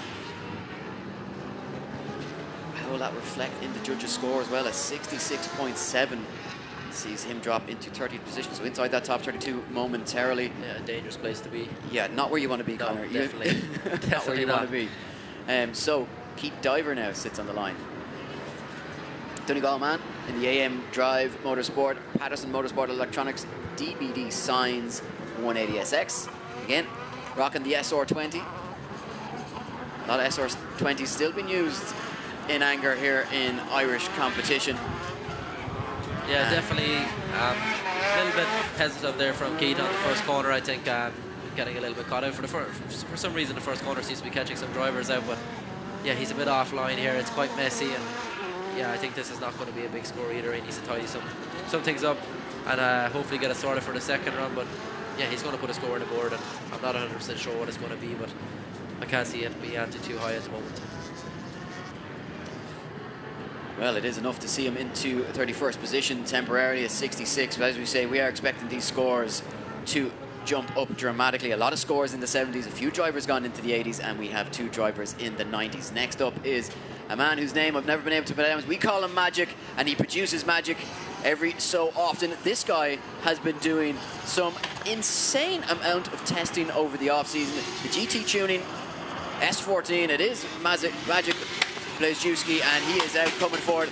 The improvement I've seen in this guy's driving over the last number of years, Connor, has been insane. He's really coming along, really starting to get to grips with things, starting to show that consistency that he needs. Not hooking it up perfectly here at the moment, and again, just that bumper just trailing, that's probably going to cause some steering issues for him as he gets himself across the line. Maybe not the run that Magic was looking for, but certainly one to watch. We've seen him put in some big performances in the past, and it's going to be a 69 on his first run. Yeah, not a bad run there. I think it's important what you said there is he's improving, and I've even noticed as well, doing a lot of driving, and it's good to see he's putting in the work, and it seems to be paying off. I think if he tidies some things up, it could be a big score. Well, if you're sitting at home and you dream of one day being involved in drifting, this guy on your screen, Andy Howard, used to come down here, volunteer his time as a marshal. He ended up with a job with the Drift Games team. He's moved on to work in Murray Motorsports, and here he is now on the grid against some of his biggest heroes. It is Andy Howard putting on huge and angle. it was actually an unbelievable line through the first part of the corners. Yeah, that was a really good run, and I think he kind of knew he transitioned a bit early, and if he didn't just hold it in, and he wasn't going to get on the line. And you know what, 100 points for commitment there. I think absolutely, yeah, very enjoyable to watch. Probably one of my most enjoyable runs to watch so far, I think, Eddie. Yeah, really, really exciting. Very exciting driver. I've driven with him in at some of the bash days, and you know, he's a good guy. And I'm expecting big things from him. He doesn't have a whole lot of experience. Yeah, I think the worrying thing is right now is being on a 0 after your first run, not having massive experience. You know, when it comes to competitive side of things, That's where things get that little bit tougher, Connor. It gets a bit harder when he leaves the line for the second run. So Dave Anderson leaves the line. The Carrick-Fergus man, representing DMSC Limited, TL Greer Motors, TDC 24-hour recovery, and ASR Graphics. First time competing in the Irish Drift Series. This M3 powered BMW M3, obviously, 300 brake horsepower, and Dave doing an okay job at the moment. Just transitioned a bit early and went on a bit too much angle, which cost him again on that long pull up on the corner. Again, caught for a little bit of a little correction over the finish line. So some mistakes there. You know, so I think it's going to hurt his score, but nothing crazy. It is a score of 54 on the board. It puts him down the order, though, 41st position, so he's going to have some work to do. But you know what? Not a bad run just to kind of get the nerves settled, and he'll learn from that as he goes back to the back of the grid. We move it on to Ryan Gallagher now, who leaves the line in his beautifully presented PS13. 10 to the Ventry there. Yeah, just again, gets it all wrong. Off-roading, and you know, when you're too slow on the run up, you're asking for trouble straight away. You know, just the car won't flow. Yeah, not what he wanted, and Ryan definitely didn't want that start to the run, but it's not a whole point. Brand new car too as well, so limited time and seat. Yeah, exactly. And again, you just as you said it a few moments ago, Connor, a lot of drivers getting caught out with that first corner between clip 1 and 2, and unfortunately, Ryan Gallagher, one of those. That will be a 0 for him. Yeah. Now to our final run of qualifying, round 1. So we obviously have, each driver has 2 runs, but for the final driver to go for his first run, it is Dara Spencer from Donegal Town. 22-year-old mechanic, works way too much because of his drift addiction. They always say, if you don't want your kids to have a drug addiction, get them into drifting because they'll have no money for anything else. And Dara Spencer, the look of this car, incredible. You know, Dara as a driver again, Eddie, you know, who's proved himself, has won many events and is an incredible driver. doing exactly what he always does right now on the track. And wow, this car seems to be gripping up really well. And wow, Barry fully committed there. And yeah, Dara once again showing the driver he is. And yeah, this is probably one of the most impressive runs in my eyes so far. Just the commitment was up there, and yeah, a really, really strong run there, I think, from Dara. Interesting. Maybe lacking some small places, but yeah, the commitment there, the speed, I think he's going to be a very promising driver when it comes into the top of the two. That was a very good driver. Yeah, so that car, of course, formerly a 323 powered car, it's now a 1JZ. Score dropping in. You were saying, Connor, maybe lacking in a few areas, but in the areas that he was good, yeah, exactly. He was very, very good, because the judges' scores drop in. Dara Spencer jumps right into third position with a 93.3. So 93.3 for Dara Spencer. Huge, huge run. And he's going to be absolutely delighted with that. Just very quickly, Connor, before we go to the second half of qualifying, obviously you're no stranger to topping qualifying. You're no stranger to being inside, that top 10, those top 8 positions. Just how important is it to get that big run in on the first run? How does it change your mindset going into the second half of qualifying? Yeah, definitely.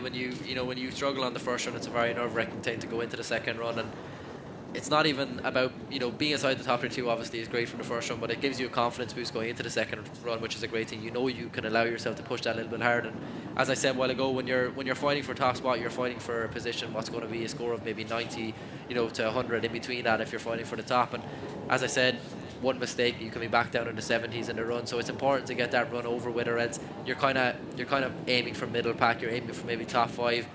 If you don't have a good first run, I think it's there's very little drivers. Me personally, I wouldn't try to go for top spot in the second run if I was outside the top 32 in the first run. So yeah, it's definitely important to try and get a score in and be inside the top 32 after the first run. But that's an interesting thing that you say, that you wouldn't try and go for top spot after being outside the top 32. When we go back to the start line, we're going to see David Egan, who had that D beat on his first run. A lot of pressure on his shoulders, as he felt very confident coming into this competition. He felt as though he knows the track, he knows the layout. He's a very experienced driver. He does have that win at the Battle Royale in BDC in 2019. What should his mindset be here as he gets ready to leave the line for this run? Yeah, I think the worst thing you can do now is sit on the line, and I think this time Dave sitting on the line right now isn't going to do him any help. I think, yeah, it's not good that if you sit in the line and think about the 0 too much, but I think it's important that you think about it a little bit, because you don't want to overdrive here, and you're going to be annoyed with yourself if you make a silly mistake, which is going to cost you being inside that top 22. So, yeah, I think if I was in Dave's position right now, I would aim for maybe still a decent enough score to be happy with, but I wouldn't be trying to pull any backwards entries or something and try go score 95 or to 100. So when you have a situation though where the grid is very heavily stacked and it could come down to the finest of margins in order just to get into the top 32, we see a lot of drivers sitting in there in the 70s. If you decide that you're not going to go with your full-on run, how much can you hold back? And it looks as though we are ready to go here, but very quickly, Connor, can he hold back too much here? Yeah, that's the thing. Even for me competing in the likes of Drift Master stuff where the grid is stacked, you have to be careful, because if you leave it too minimum, you're going to be way at the back of the grid, or else you could be even outside the top 30. So hopefully Dave can pull it together here and get a run in. Well, and that's get inside the top we are 32. about to find out much better through that first section. No problems for David Egan. Now he is familiar with the layout, he is familiar with the track, he's comfortable in this car, and just slows it down nicely. A bit of a just flirts with the rough, does Dave. Yeah, I think it's nothing major. Just a little bit. I think he got away. If he went in any deeper there, he was stuck. And I think if you look at the line through the rest of the run, I think there's enough there to say. I think hopefully that he will be inside the top 32. Could he be in the high 70s to the low 80 bracket? I think you could be looking at something in and around there. It depends how much weight the judges put on that slight error, but I think pinpoint accuracy from the rest of it. Yeah, it was a pity that he dropped the wheel, because he done the right thing there, staying consistent on the line. It was nothing crazy to talk about in the run, but yeah, he done a very good job there staying consistent. Unfortunately, the wheel drop I think is going to hurt his score to what it should be, but hopefully he's inside the top 32. Judges deliberating over it, and we await nervously. I imagine Dave waits even more nervously. The judges' scores dropping in. It looks to be good. An 88.7 for David Egan puts him up into 5th position, and a really impressive run for him. We move it along. That's going to be a real nerve settler for him. A little bit of weight off the shoulders. Niall Murray now sits in 22nd position, Connor, a 74.7. This car is very, very capable, and it's in very, very capable hands. But can Niall Murray pull it off? Very good entry there from Can Niall. he improve on that 74? Yeah, really aggressive run here so far, and I think Niall is thinking exactly what we just talked about here, getting inside up high, and a very good run here so far from Niall. I think it's definitely better than his first run so far. Not sure if it's maybe going to contend for top spot, but this is a really aggressive run here. Oh, we spoke too soon again. Oh, a pity. It really is a pity there. Niall really came to the, really shined in this car when he was on the semi-slicks tyres. When he could, definitely, yeah. Because, he had a couple of rounds in the DGN last year and just couldn't get to grips with it. But then when we saw him at the extreme round in Japfest, he just looked like a completely different driver. He is in the show at the moment in 22nd position with that 74, but it's been a tough baptism into drifting for Niall Murray. As we go back to the start line, where Kevin Kindregan now waits on a 27 from his first run. He needs to pull his socks up here and just find some magic. But is that car running right, Conor? That's the question here. Yeah, hopefully Kevin can put a run together here and, do something a bit more better than his first run.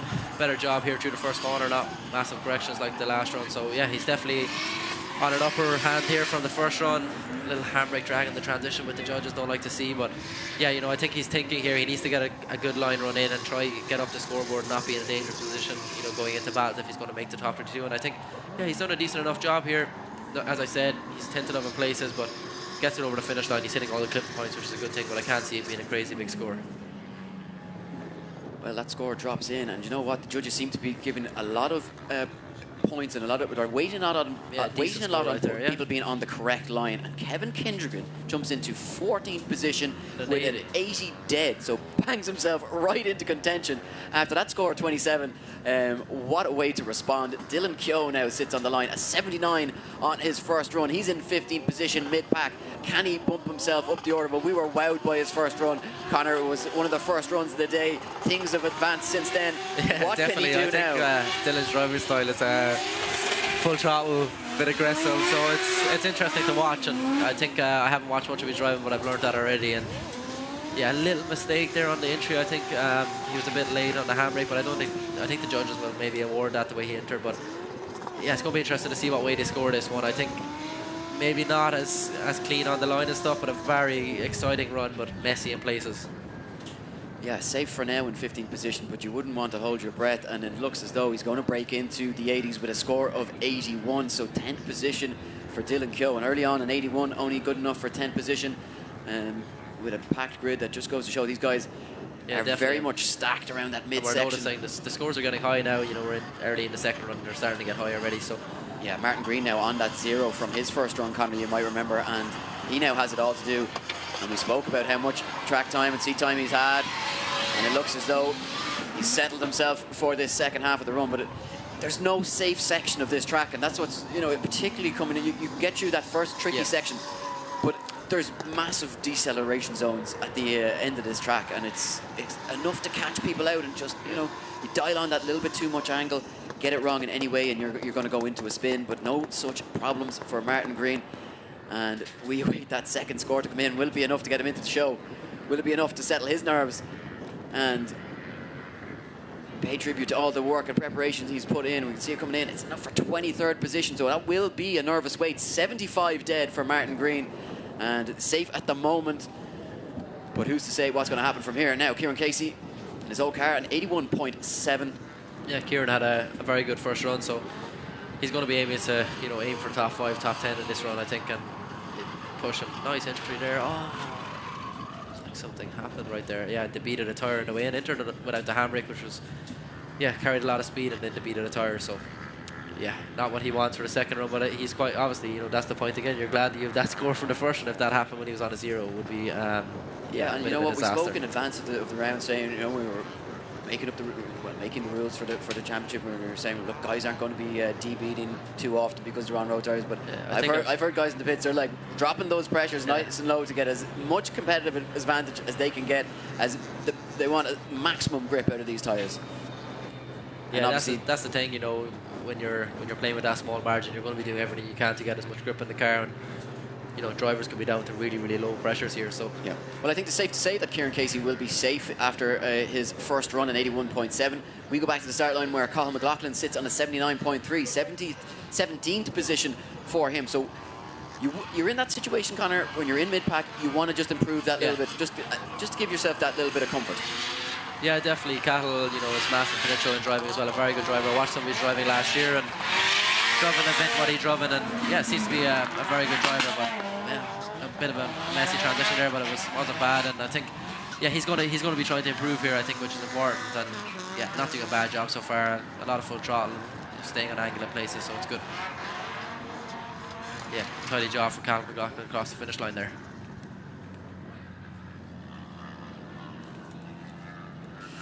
So is it enough to improve on that first run? Well, it is indeed. An 88.7 sees him into top 5. I mean, look, people talked about not having this Irish grid when we released it, not being,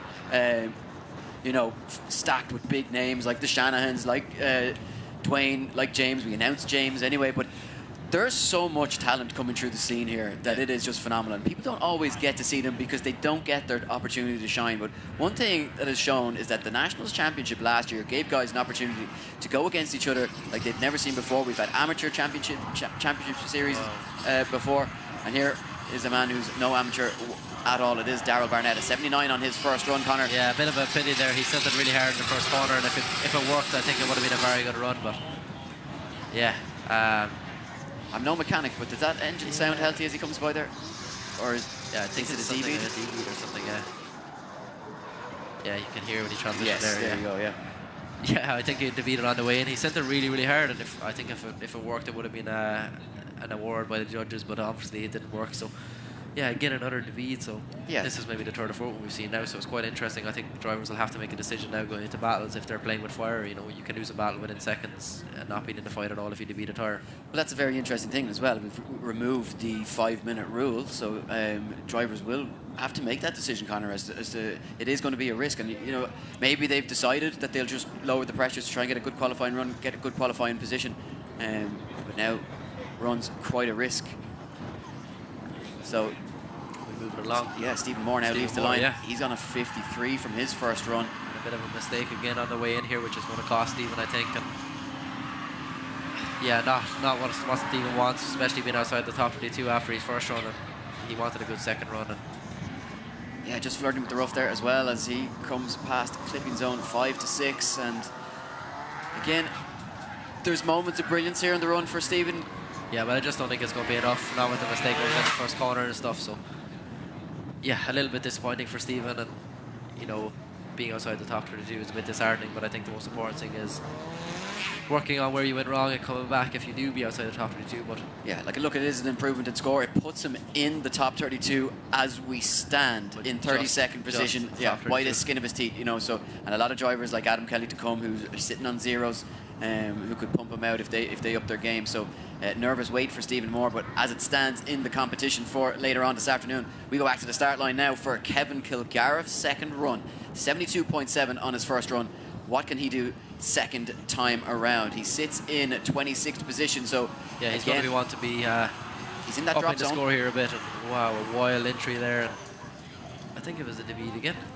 So a lot of drivers defeating. Yeah. I think it's the curb on the way in, and I've seen a lot of drivers on the first runs there when they hit the curb, they're straightening, and I think when a lot of drivers are hitting it now, it's becoming an issue that people are defeating. So you need to watch out for that and be careful of it. But yeah, 26, it's a worrying place again for another driver. So yeah, I mean that is quite an interesting development now with so many DBs as we run through qualifying. Will that be decisive when it comes to top 32 battles later on this afternoon? And could we see some battles decided by it?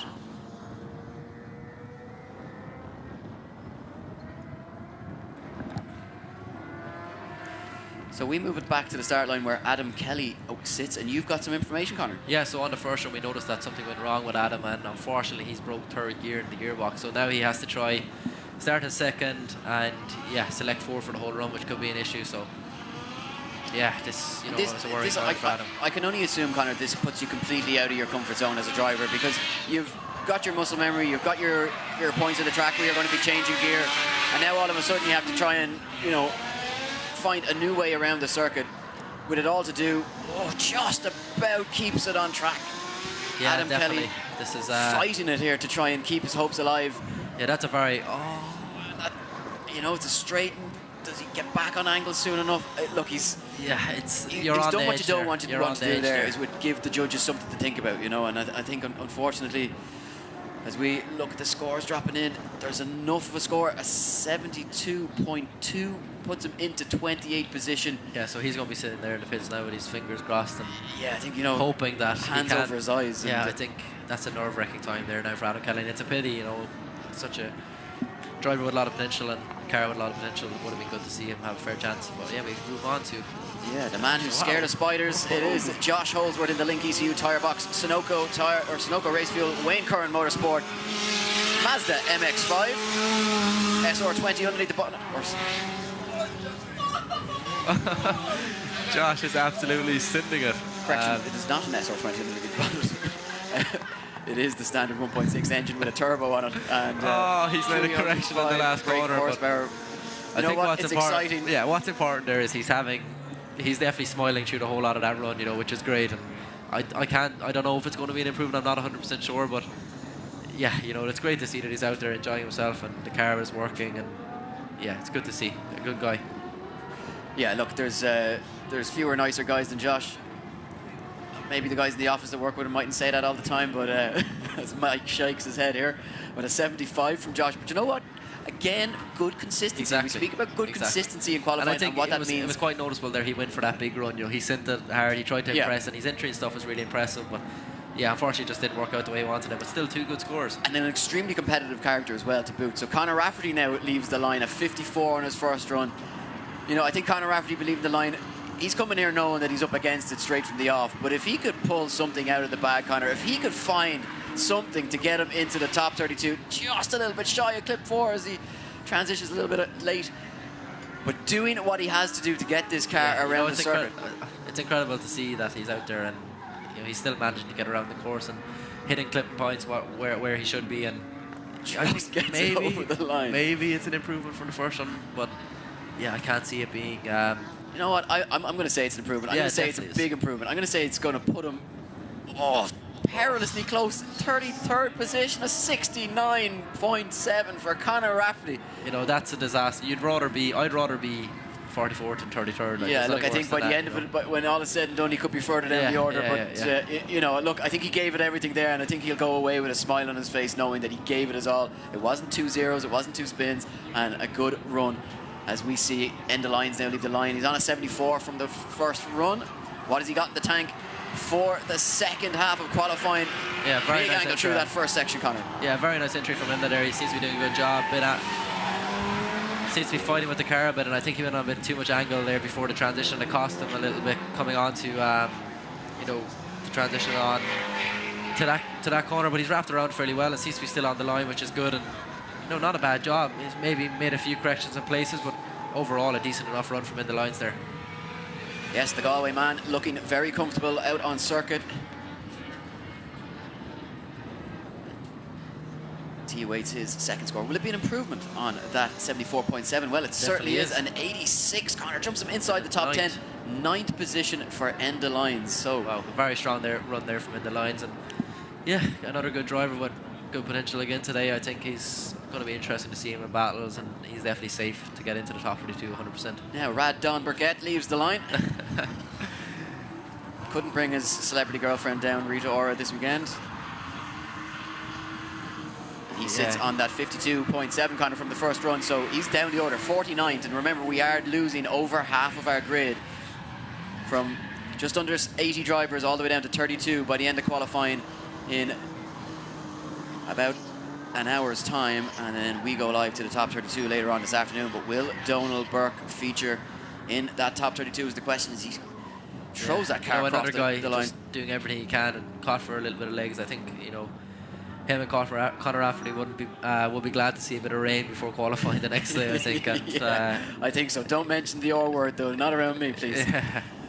So Donald Burke gets a 64, but it's just not enough, and 42nd position for him. Now Charlie Geary sits on the line outside the top 32, notably for Charlie Geary, one of the more experienced drivers on the grid. A 65 on his first run, but he is literally driving this car for the first time with that Ford Barra engine underneath the bonnet. He wanted to do something different, he wanted to try something new, and he's had You know, you pay the price a little bit, Connor, when you try and do something new, because sometimes there is a little bit of teething work and trying to get things to line up properly, and Charlie Geary making the most of it though on this second run. And yeah, definitely. I think this is definitely an improvement from Charlie here. You know, not a bad run overall. Stayed hit nearly every clipping point in the track and was online for most of the run. So not a bad run, I think, from Charlie. Lacked a bit of impact, but you know, you can say the teething problems, but it's good. He done something different, and that's what we like in drifting. It's good to be different, and yeah, this is going to be a big improvement, I think, for Charlie, and he's going to be happy with this. Yeah, huge score coming in there, and an 80.3 for Charlie Geary, competing since 2009. How old were you, Connor? 7, maybe? Yeah. not old enough. Not old enough is right, yeah. as Justin Murphy now leaves the line for his second run. 77 on the board from Justin. Oh, gets it wrong again on the first corner there. Yeah, just as he makes that initiation. But yeah, I think something went wrong there, and when he went to enter the car, just didn't want to abandon the run. So 22nd position is where he'll stay. Yeah, so just giving the car a little bit of a rev, maybe just checking if everything is all right. But he'll go back into the pits and he'll have some time just to try and sort that out. Should be safe, but 22nd position is where he sits at the moment. But a man that'll be looking to knock him down a spot will be Mark Brady, who sits on the line, 63 on the first run. It's now or never for Mark Brady. He's outside the top 32, which is a nerve-wracking time. So he's going to have to make sure that he puts in a good run in here if he wants to be inside the top 32. Yeah, that 12-month off season, Connor. You know, all that preparation, all the build-up. You don't want to be going home after qualifying. Yeah, definitely not. And yeah, seems to be doing a good enough job here so far, staying on line. Well, Mark Brady, a very talented driver. We know he can produce it. You say, great finish in the Drift Games Nationals Championship last year. And, you know, for anybody who was in attendance watching those events, they were such a competitive championship. Some really, really impressive driving throughout the season. And Mark Brady crosses the line. Your thoughts, Connor, before the judges? I think it's an improvement. I don't think it's going to be anything spectacular, but yeah, I think it's going to be up there and should be enough to get him inside the top 32, I think. Yeah, well, there you go, a 79.9.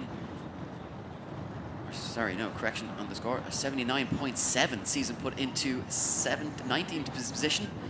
Kieran Hines just testing me there. Yeah. As we go back to the start line, Cian Droney gives the thumbs up to Michael Cleary as he now moves out for. And look, we talk about being on the drop zone, 29th position. You really got to push here. You got to try and find that little bit extra here for Michael Cleary if he's going to secure himself into one of those 32 positions. You want to be part of the battles. That's what it's all about. You don't come here to go home after qualifying. As he focuses himself for the final sections of the run. Will this be enough for Cleary? Drops the wheel just slightly and just bogs down, but he gets back on the power, Connor, and gets that car across the line. He wasn't backing off. And breathes a deep sigh of relief, I would imagine. Definitely. Yeah, I'm not 100% sure what way it's going to fare out. There was a few mistakes in the run, but maybe it should be an improvement. And there you go, a 75.7, so 26th position so far. There's still a very, very scary place to be in, with a lot of good drivers still yet to come. And we move on to Dan Moorhead, who was first place in qualifying for a bit, and a guy who definitely wants to get back to. Can he regain that top spot though, is the question. 89.9 on his first run.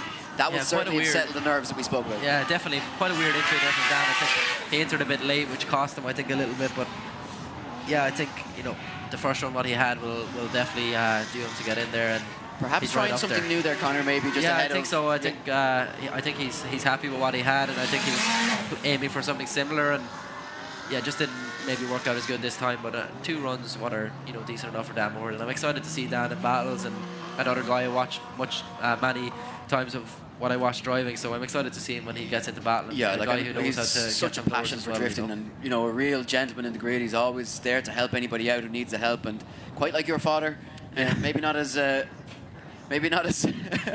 as manic in the pits as John, but Dan always there to help out and give a hand, and you know, give some advice to people. A really good guy. Irish drifting community, definitely. A true gent. And as we go back to the start line now, Tommy Nolan looks set for his second run of qualifying. 72 he scored on the first run. That sees him in 31st position. So just to give you an idea of how high the scores are here, 31st is a 72. So Tommy Nolan needs to pull the socks up here. Yeah, definitely Tommy.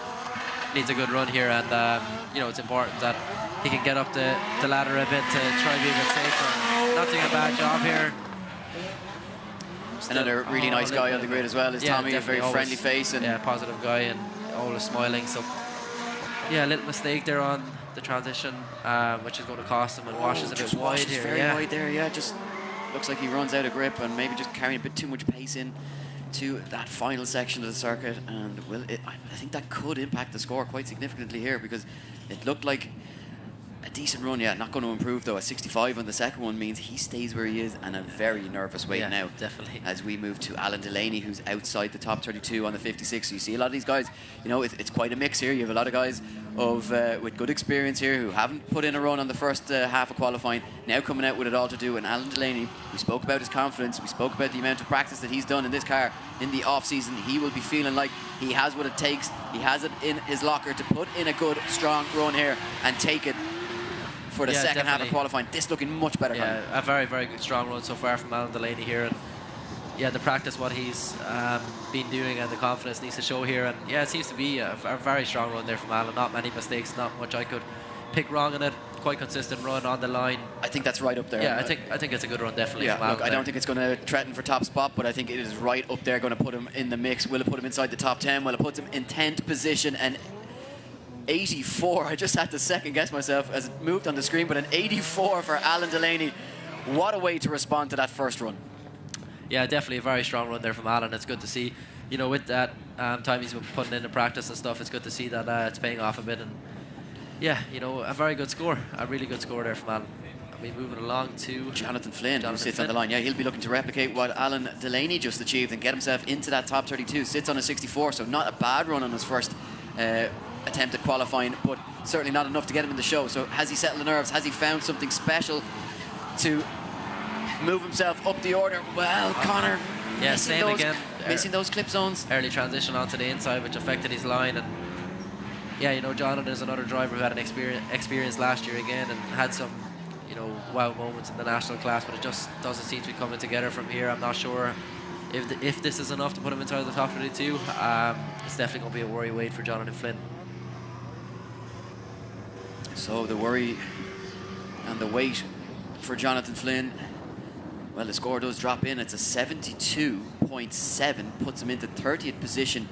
That is, of course, temporarily, and you know, 2 spots between him and the drop zone as we move back to the start line.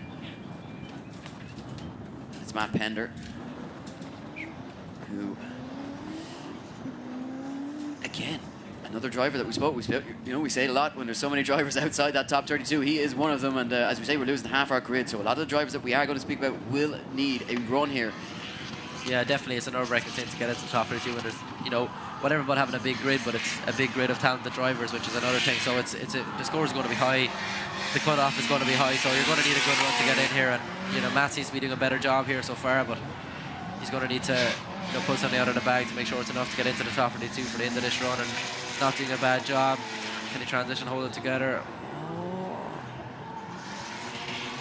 Again, we've seen a lot of drivers now just... But have to straighten out of it, yeah. You know, he kind of got away with it. There's trends forming, you know, you mentioned about people struggling with the entry on clip 1, or entry at clip 1, and then a few of them do it in a row, and then a few deep beads in a row, and now a few people washing wide there. Yeah, even this, I know from experience driving this corner and in the practice days and stuff, you know, you're always pushing really hard into that corner, but it can be a challenging corner sometimes to try to get perfect. And a costly corner for Matt Pender as he sees a 62 on his second run, not enough to get him into the top 32. As we go back to the start line where Tomas Falvey sits and waits. He has been released by the marshal. He has it all to do here in the Elite Autos S15. What can Falvey do? Can he put it together in the Moose Design wrapped livery? Yeah, Falvey needs a big run here to get inside the top 32. Yeah, he's definitely on a much better run so far here and keeping it tidy. I think he knows that he needs a safer run, but it still needs to be good to get inside the top 32, and doing a much better job here is Tomas Falvey. Nothing crazy, but he's staying on line. He's keeping it consistent, and slows the car nicely into that final section and gets it back on the power to finish. I think that's definitely enough to get inside the top 32. So fair play to Tomas Falvey for showing nerves of steel. setting it up a bit and getting inside the top 32, I think. And he settles the ship, and we watch the scores dropping in. It is an 81.3 for Tomas Falvey, and 13th position. He is in the game, and I think a huge sigh of relief will be. Yeah, definitely. I think Tomas was maybe a bit nervous on the line there for that second run. It's good that he's inside the show, and a driver who definitely deserves to be inside the top 32, Eddie. Yes, another driver who does deserve to be inside that top 32 is Neil Dunn, and a man with a wealth of talent and a wealth of experience. He sat in your seat many a time with me in the past, and a great character is Neil Dunn. Real gentleman of drifting, and again, always here just to have a bit of fun, but he does take the competition side of it seriously as well, and it looks to be I daren't say anything, Connor, because I never want to give a commentator's curse when a guy's pushing this hard and he's always just flirting with the edge of the circuit, but Neil Dunn finds it and gets it safely, well, yeah, I think somewhat safely across the definitely line. Was a good run. He was pushing very, very hard. But yeah, I think it's decent. I don't think it's going to be anything crazy, but yeah, you said earlier on, don't go if you're outside the top 32. Don't go for first in qualifying. Yeah. I think he went first in qualifying. Yeah, I think that was the thing there, and he didn't really find a balance in between, you know. But what he did find was a score of 75.3. That puts him into 29th position. So the nerves don't end here for Neil Dunn. Definitely not.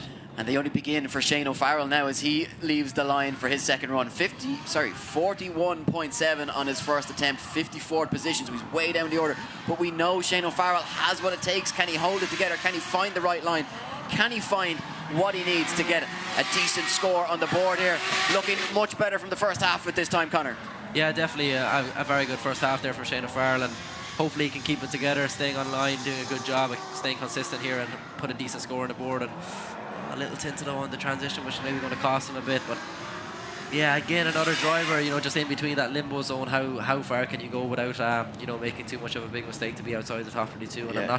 I'm really not sure about this one. I think he got to that point on the track where, yeah, just look at seeing that score drop in, and a 70, like a really strong one, but 37th position.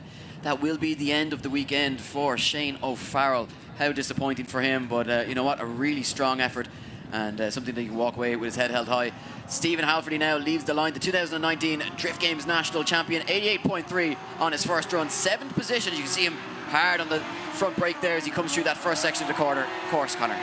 Yeah, Stephen is, you know, as we said a while ago, a guy with much experience, obviously being a national champion, and yeah, you know, I think he's out here having some fun this time. That was a very nice transition there onto that part of the track, and yeah, another unbelievable run. I don't think it's maybe going to challenge for top spot, but you know, 2 consistent runs, and Stephen comes alive when he comes to battles, and you know, this car is it's perfect. You know, it's not too much power, it's on a decent tyre, and I think he's always an interesting driver to watch in battles, and I'm excited to see how he can do this weekend, you know, in battles. Well, you said that this wouldn't contend for top spot. Ooh, not far away. Do you know what, Connor? We might have to fire you. See, I was we certainly right. won't make you as a judge. Yeah, wouldn't contend the top spot, so I was right. You were right. Okay, 92 though for Stephen Halford. He jumps right into 4th position. A very impressive run. A real natural talent. But we got to move it back to the start line. Ryan Sheridan on a 25 from his first run. Can he get it done on the second half of qualifying? Well, looks good so far, Connor. Yeah, Ryan doing a decent enough job. And I think another driver who's just struggling to find, you know, where the right place to be is right now, and yeah, making some mistakes, and it's going to cost him 4 wheels off the track. This is going to be a 0 for Ryan. And just like he transitioned a little bit too late coming past clip 4, and it just cost him then coming into that decel zone. Yeah, so unfortunately it is going to be the end of Ryan Sheridan's weekend. And next up we have, who do we have next? It's going to be Blaine Rafferty next. Yeah. And he sits on a 70, and that 70 at the time was good enough to get him into the competition. Yeah, now Blaine it's is going to need a big run here to 37th to get in. So, and you know, it's important to get a good run here. So hopefully Blaine can get the job done. A nice entry here. Well, we spoke about him looking comfortable in the car, but I think he might need to come out of his comfort zone just a little bit, Connor, to try and find the little bit extra to get him into the competition here today. Yeah, definitely, and we're noticing here, even I noticed straight away, he's in between, he's playing it safe, and sometimes playing it too safe is not the option because you're only going to make mistakes, and yeah, I think it cost him a little bit there. I'm not 100% sure if it's going to be a big improvement or not, and going to be enough to get side the top 32, but definitely a better run. I think it will be an improvement, but is it enough to get side the top 32 and stay there is the question. I think the big thing as well that you'd say is that for a lot of these guys,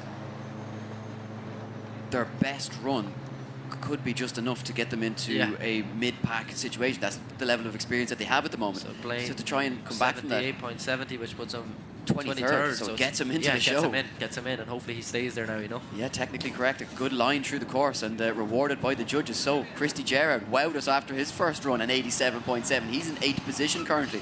And you know what, maybe coming out for a little bit of showboating here, because surprised us all after that first run.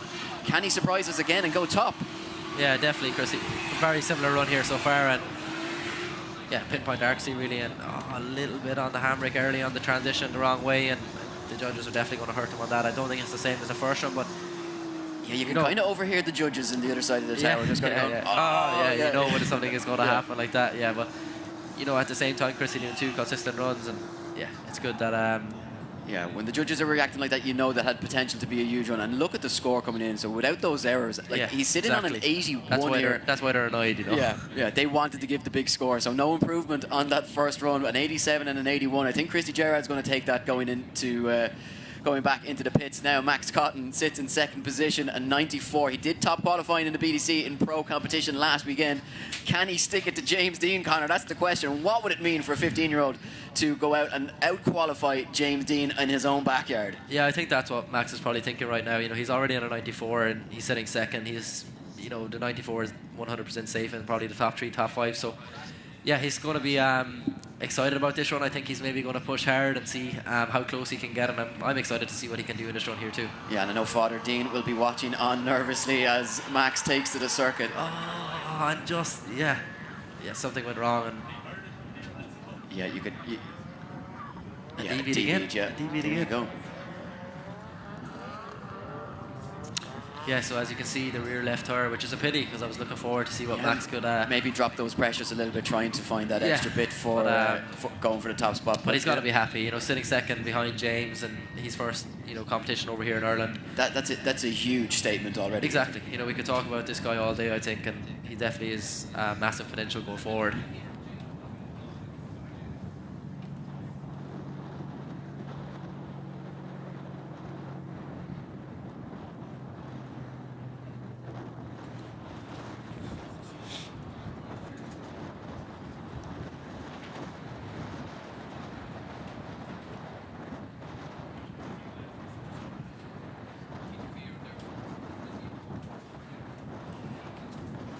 Okay, perfect. So, there we go. Now, on the line is Nicky Davey. Yeah, apologies, just some technical issues here just in the tower, but we have Nicky Davey now leaving the line on a score of 70, Connor, from his first run, so that has him outside of that top 32. 38th position at the moment is where he stands as he comes hunting for it, missing those valuable clipping points, and not what you want to see from a driver who is chasing a spot in the top 32. Yeah, definitely. I think this is not going to be enough for Nicky Davey, unfortunately, and yeah, just getting it all wrong, I think. And yeah, it's not his day, and hopefully he can come back to the next round and make some improvements and get inside the top 32 for round 2.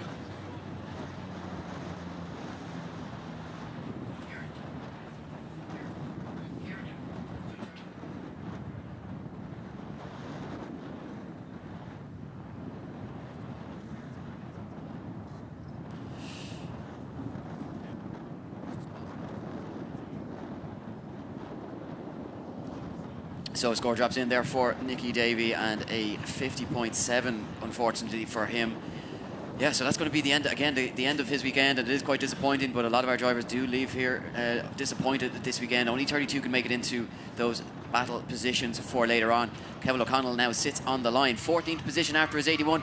I think he's going to come looking for it here, Connor. I think a point to prove. I think so. I think Kevin is going to send it fairly hard, and he's in a really good position here, so it gives him that allowance to push hard. And yeah, as we said a while ago, Kevin seems to be a really strong driver. And also a strong driver in battles as well, who knows how to chase drive, which is a massive advantage. So yeah, I'm excited to see Kevin inside the top 32, and maybe he can shake things up and get back to you know, a winning form from the off. And a very good start from Kevin, being away from competitive side for so long. It's a great story, and you know, I think the last time Kevin competed, James was driving the RX-7 as well, which is exactly. It's cool to see them both back out in, you know, the same cars, and Kevin obviously being in the same car what he started with as well back in the day. So yeah, Kevin posting a few pictures reminiscing of those times, and you know, he was a hot talent back in the day, and you know, left the sport to go abroad, but he's back on the grid, and Look, no improvement on the first score, but an 80.7 sees a That's very what's impressive, consistent. you know. Yeah, That's what's impressive. Is that more impressive I think as a driver? As a mid-pack driver, you know, in qualifying, I think that's what's important. If you can stay consistent like that and keep doing them lead runs all day,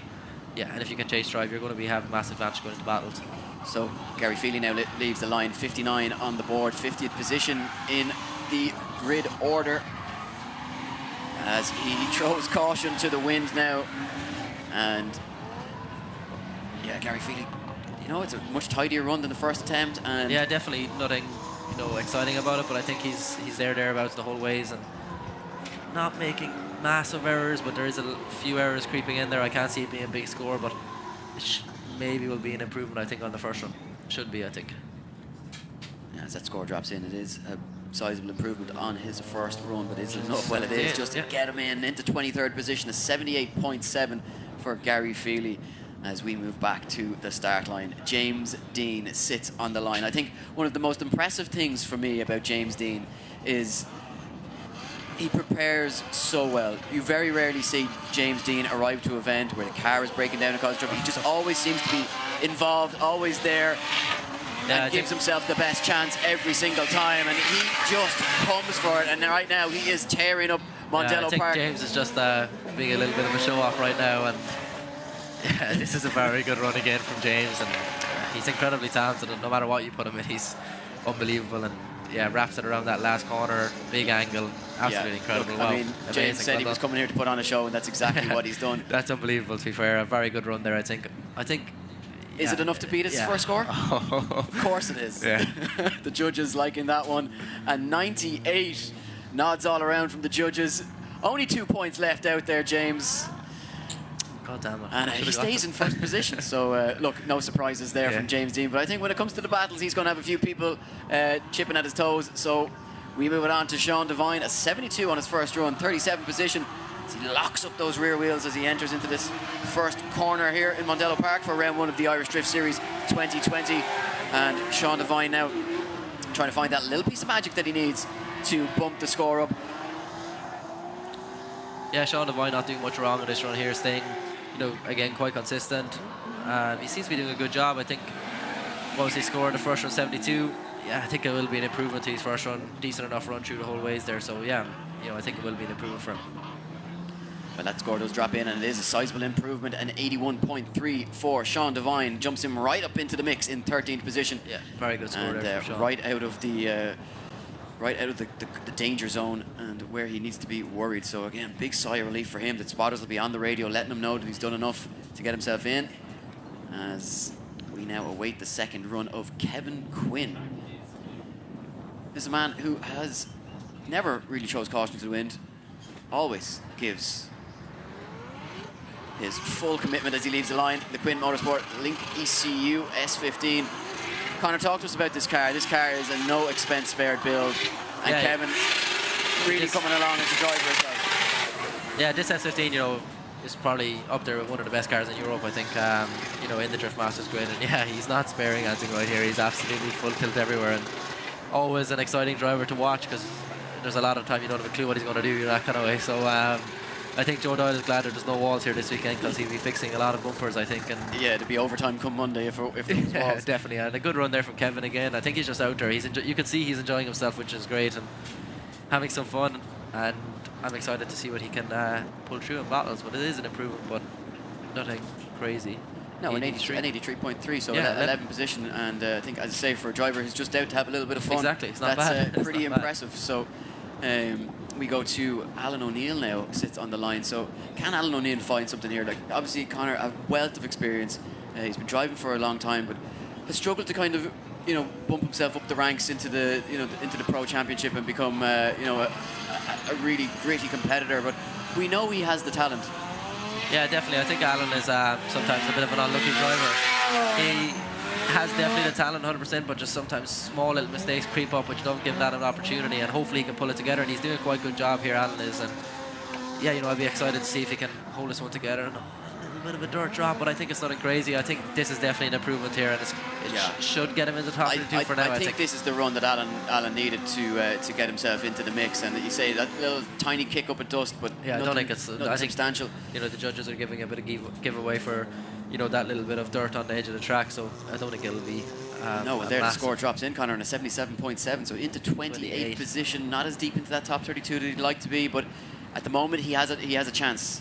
So Ronan Catterson now leaves the line, and he has one chance left. 47.7 on the first run, 54th down the order, quite a bit.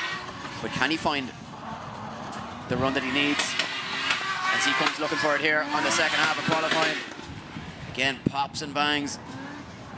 And Ronan Catterson just rides that wide line nicely and brings it into the final section. So, but grabs a hole. Yeah, a lot of understeer there from Ronan Catterson, which, yeah, I think it's fair to say that's going to be a 0.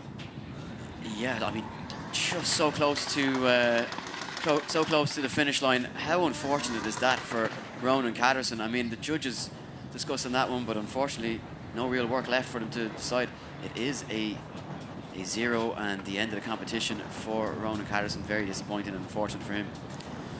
But yeah, these things happen. Definitely not the weekend what Ronan was hoping for, but there's not a whole pile he can do about it right now.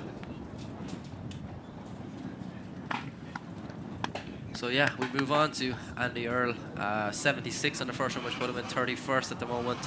So yeah, he definitely needs an improvement here to get inside the top 32 to save for the battles, and quite a nice entry through the first inside clip, and nice transition. Looking fast out there is Andy Earl. Hopefully he can hold this one together, and yeah, pushing really hard, and a small bit of a correction, nothing major, but he seems to be doing a better job than he did in the first run, and should be an improvement. And yeah, you can see he's just holding on here. He's holding on to the edge. Can he hold it together over the finish line? He certainly can. Not a bad run there from Andy Earl, and I think it's definitely going to be a better run. So let's see what he can put on the board, and it is a 77, so 1 point better, which 30. Very worrying place. Very worrying place there for Andy Earl at the moment. Yeah, particularly for a guy who is, you know, has experience of competing for podium places. It's not where he wants to be, where he would have envisaged himself. But such is the level of competition that we have here today. Zach Gibson now sits on the line. He's on an 81, first-time competitor in the Irish Drift Series, and 16th position currently. Got to say, this guy is going to be one to watch later today, Connor. Yeah, definitely seems to be driving very well, and you know, if he can do another consistent run here, that's what's important, I think. And it seems to be that way, pushing really, really hard, and small bit of a correction there in the transition. But Zach Gibson is, you know, driving the absolute socks out of this compact right now, and you can see he's having a lot of fun out there. And I think very similar run, maybe not the same as the 81 on the first run, but 2 very good runs from Zach Gibson. Is going to be an interesting driver to watch in the battles.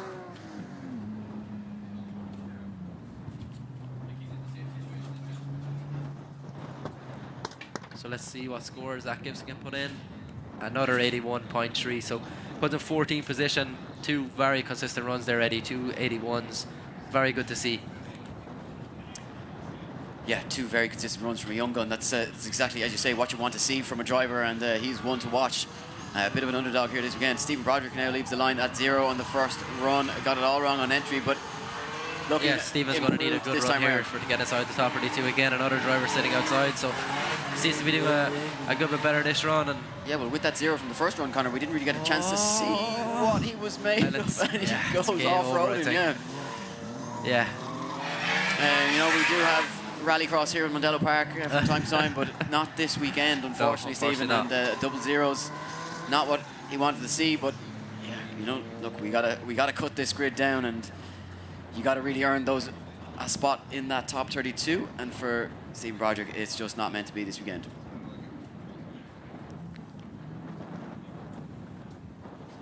So back to the start line now, where Kieran Folan sits and waits. No score on his first run.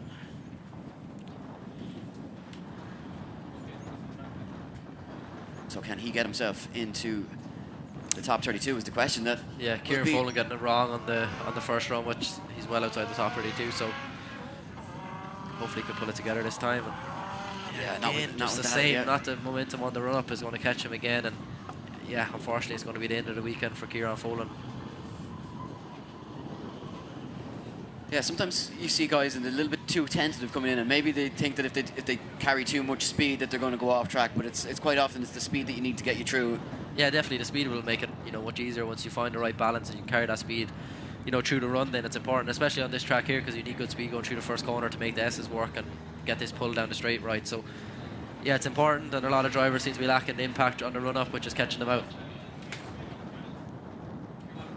Well, we have a string of drivers that are sitting on zeros, so can they disrupt the top 32? Can they cause a little bit of an upset and a stir for some of our drivers that are sitting in those coveted spots? Well, Mark McCullough has his one and final opportunity to do so now. Can he put something in place here that's going to get him into the game? Well, it's looking good so far, Conor. Just maybe could be a little bit wider at times through the circuit, but again, giving himself that opportunity. No major mistakes so far. Yeah, nothing crazy. You know, I don't think it's just a little bit hesitant on the transition. This is not going to be a great run, I think, from Mark, so definitely an improvement, but yeah, I'm not sure if it's going to be the run what he was looking for. So we wait these scores of the judges. Yeah, I see it dropping in now. It's not going to be enough, unfortunately. It's 65 for Mark McCullough. It obviously is a huge improvement on the first run, but not enough to get him into the game. But good experience nonetheless for the youngster as we go back to the start line to another Mark McKevitt, who again is on a zero. We spoke about this car in practice this morning, and this driver combination looking very comfortable out on circuit. So can they get back to that level of comfort to find the magic potion to get him into the top 32? Well, a nice start to the run. Yeah, definitely an improvement here, but you know, Mark finding the limits of that car, and it seems to be quite a nice run here so far. Not many mistakes going on, and staying quite consistent. And same thing, smoke inside the car. I think can't see. Yeah, and you know, overhearing the judges' comments there, and you know, something that would probably require a beep if it was to go live, and it just shows that guy was just really on a good run was Mark, and so unfortunate to have it go wrong. It's kind of, you're almost at that moment where you go, I'm doing it, and then all of a sudden it's taken away from you. Yeah, exactly. So Conor Hickey now, he sits and waits on the line nervously as he gets the thumbs up from our Marshall Keane Droney of 49 after his first run. Yeah, another driver sitting outside the top 32 who needs to run to get inside the top 32 here, so let's see what he can do. And nice entry here, and yeah, holding it into the inside clip. Nice job here from Conor so far, and transitions a bit on the inside, and hurt his line a little bit, and you can see, you know, trying to slow that car down when you transition on the inside, because you're carrying, you know, you're kind of transitioning on the outside clip a bit late. So yeah, it's not going to be the best run for Conor, but definitely an improvement, I think. And yeah, a little bit frustrating there, I think, for Conor. Just things went a little bit wrong. I think the first corner was very good. I was really impressed with it, and then on the first transition it kind of went wrong from there. But I think the all-important question here is going to be, does it get him into the top 32? It looks like it could be close. Oh, and he just narrowly misses out. He goes 33rd with a 75.3. So, as you say, Conor, a lot of good in that run, but just too many mistakes creeping in. Yeah, exactly. And not getting rewarded by the judges. Danny Duffy now leaves the line for his second run, 39.7, Conor. Yeah, so Danny Duffy has it all to do here again, and yeah, nice entry, a little bit up in the curve on the inside clip, but yeah, he's holding it together. He's getting a run in, and you see the momentum killing him there again, and missing that clip points, and not on the best line coming down the hill now. And hopefully he can wrap it around and pull something together. Such a long pull from that fifth clipping zone all the way out to clip 6, and then if you're on too much angle going in there, if you don't have much power, you're definitely not going to make it out to the next clipping point, you know. So just running out a little bit of steam as he came up to that final section. So Danny Duffy with a 69. It's not going to be enough, no. 46th position, an improvement on that first run, but just not able to get it together as Dave Byrne now awaits his second run. The Murray Motorsport driver, as we said, Conor, that is sitting on a zero. All that pressure, his first ever competitive drift event here this weekend for IDS round 1, and yeah, just not getting it right again on entry. Just doesn't look comfortable in the car. Maybe having issues with the setup of it. Obviously, these cars need to be set up completely different to a, you know, to a grip setup for a normal circuit racing. So a real learning experience here for I think the Dave Murray Byrne Motorsport team. Just got it wrong there, and you know, I think it's a bit of a pity. I think Niall was on for a really good run in the last one, and it's quite frustrating that he's not inside the top 32, I think, for him. And you know, me watching Niall, I've watched some of his driving in general in drifting. He's a very good driver, and I think, to be outside the top 32 now, it's a little bit frustrating maybe, but it's the joys of motorsport, I You can think. see, a very clever, a very good driver brain. They understand. Yeah. But it's trying to transfer it over it's is just the thing, and I think Dave, exactly, and that does take time. yeah, Dave Byrne is there is the same. It's just not enough experience, but that will come. It's all a part of it.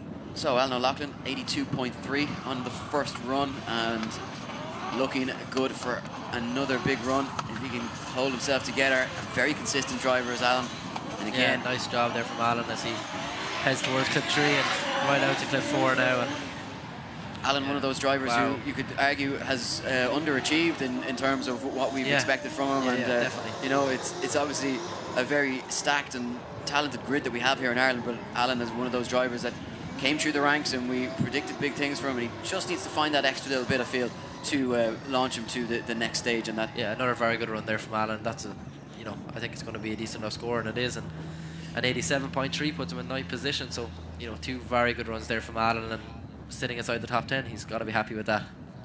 Yes, absolutely delighted will Alan O'Loughlin be with that. Leon Lynch now sits on the line, 77, 30th position, so he's perilously close to the drop zone.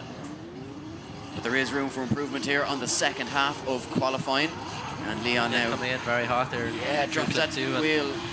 Yeah, no, I think it was nothing major.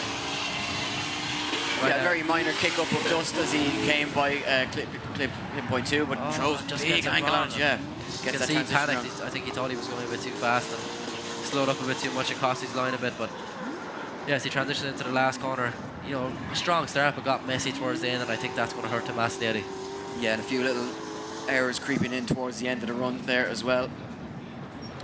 As we get closer to the end of qualifying, Leon Lynch scored the same on his second run at 77. So he's staying where he is in 30th position, so nervous wait for him as Jack Miney now looks set to leave the line, 78.7 on his first run, 24th position. So there you go, 30th position for 77, 24th for 78. That goes to show just how tight it is in that mid-pack. Now, we built him up. Can he show us what he's made of? Jack Mahoney just, I think, maybe scrubs too much speed through that first section, Conor. Yeah, I think he's caught for a little bit of pace through the first sector, and then it's catching him, once he transitions. But I think this is, again, spoke a little bit too soon. But yeah, I think the most important thing for Jack right now is that he's in the show. I think that's an important factor going forward, and the experience of qualifying and stuff will come in time, and once he can have a few battles and stuff under his belt, it'll give him a big confidence boost if he's inside the top 32. Exactly, I think that should help settle the nerves. He'll go back to the pits, the team, the family will help calm him down. Yeah, exactly. You got to be happy. He's new to this, and to be inside the top 32 is a massive achievement where you're 32nd or first, in my opinion, so he definitely should be happy if he gets inside there. Now Patrick Meany looking to add his name to the list of drivers who will compete for the top 32 spots. Outside it at the moment, 35th position teammate Shane O'Farrell bowing out of competition moments earlier. Yeah, Patrick getting it all wrong in the first run and making mistakes again in the second run here. And yeah, it just doesn't seem to be going the way it should be for Patrick right now. And it's quite a messy run in the straight. Yeah, getting it all wrong for Patrick. Yeah, just not his weekend. It's going to end right there, for Patrick. It's quite maybe a little bit frustrating, but he has some work to do before he comes back for round 2, Eddie. Is there an element, Conor, that where drivers who have practiced on a layout for practice days where there's no clipping zones laid out could be very comfortable on that layout, and it might then hinder their performance when they come to a competition on the same layout where there's actually designated clipping zones? Yeah, definitely. I think it's a big thing is how fast you can adapt to the line, no matter what track you're on, practice track or not practice track. And I think a lot of drivers are used to driving this, and it's a very important thing when you're on track in a practice day doing this loop, in my opinion, is that you always try to drive what you think would be the competition layout. Yes. So if you're, especially in a pro car, you want to try have it push as far as you can. So right out to the outside of the track is the most important line on a practice day. So Sam Nolan just awaits the marshals just to ensure the track is safe and in the same conditions for each of our drivers. 80.3 on his first run, big run from Sam Nolan, 19th position, right up in there in the mix, and safe. Certainly, as it stands for top 32 later on this afternoon. Can he improve? That's the question we're all going to be asking. Yeah, definitely. Sam Nolan was the guy I was watching in practice earlier on, and was a driver who seemed to prove strong from the start. So it's good to see that he's up there already, and if he can improve into the second run. A little bit hesitant on entry again from Sam, but yeah, you know, he seems to be driving quite consistent and right out to the outside zone there on the transition and back. And can he make this one pull up the hill round, wrap it around a little bit big angle? He's going to fall into the inside here with Eddie. Yeah, just dialing on too much angle there, and as you say, dropping down off that line that the judges are looking for, and gets it across the line. But he does have that 80 in his back pocket, so safe for action later on. So again, no damage done, but we do talk about liking to see that consistency, Conor, and there is that big run in Sam Nolan, but could it be that if he can't produce it on a regular basis, it'll hurt him when it comes to the battles? Now, Niall Garrity leaves the line. Nervous run for him now, as a 69 isn't enough to have him inside that top 32.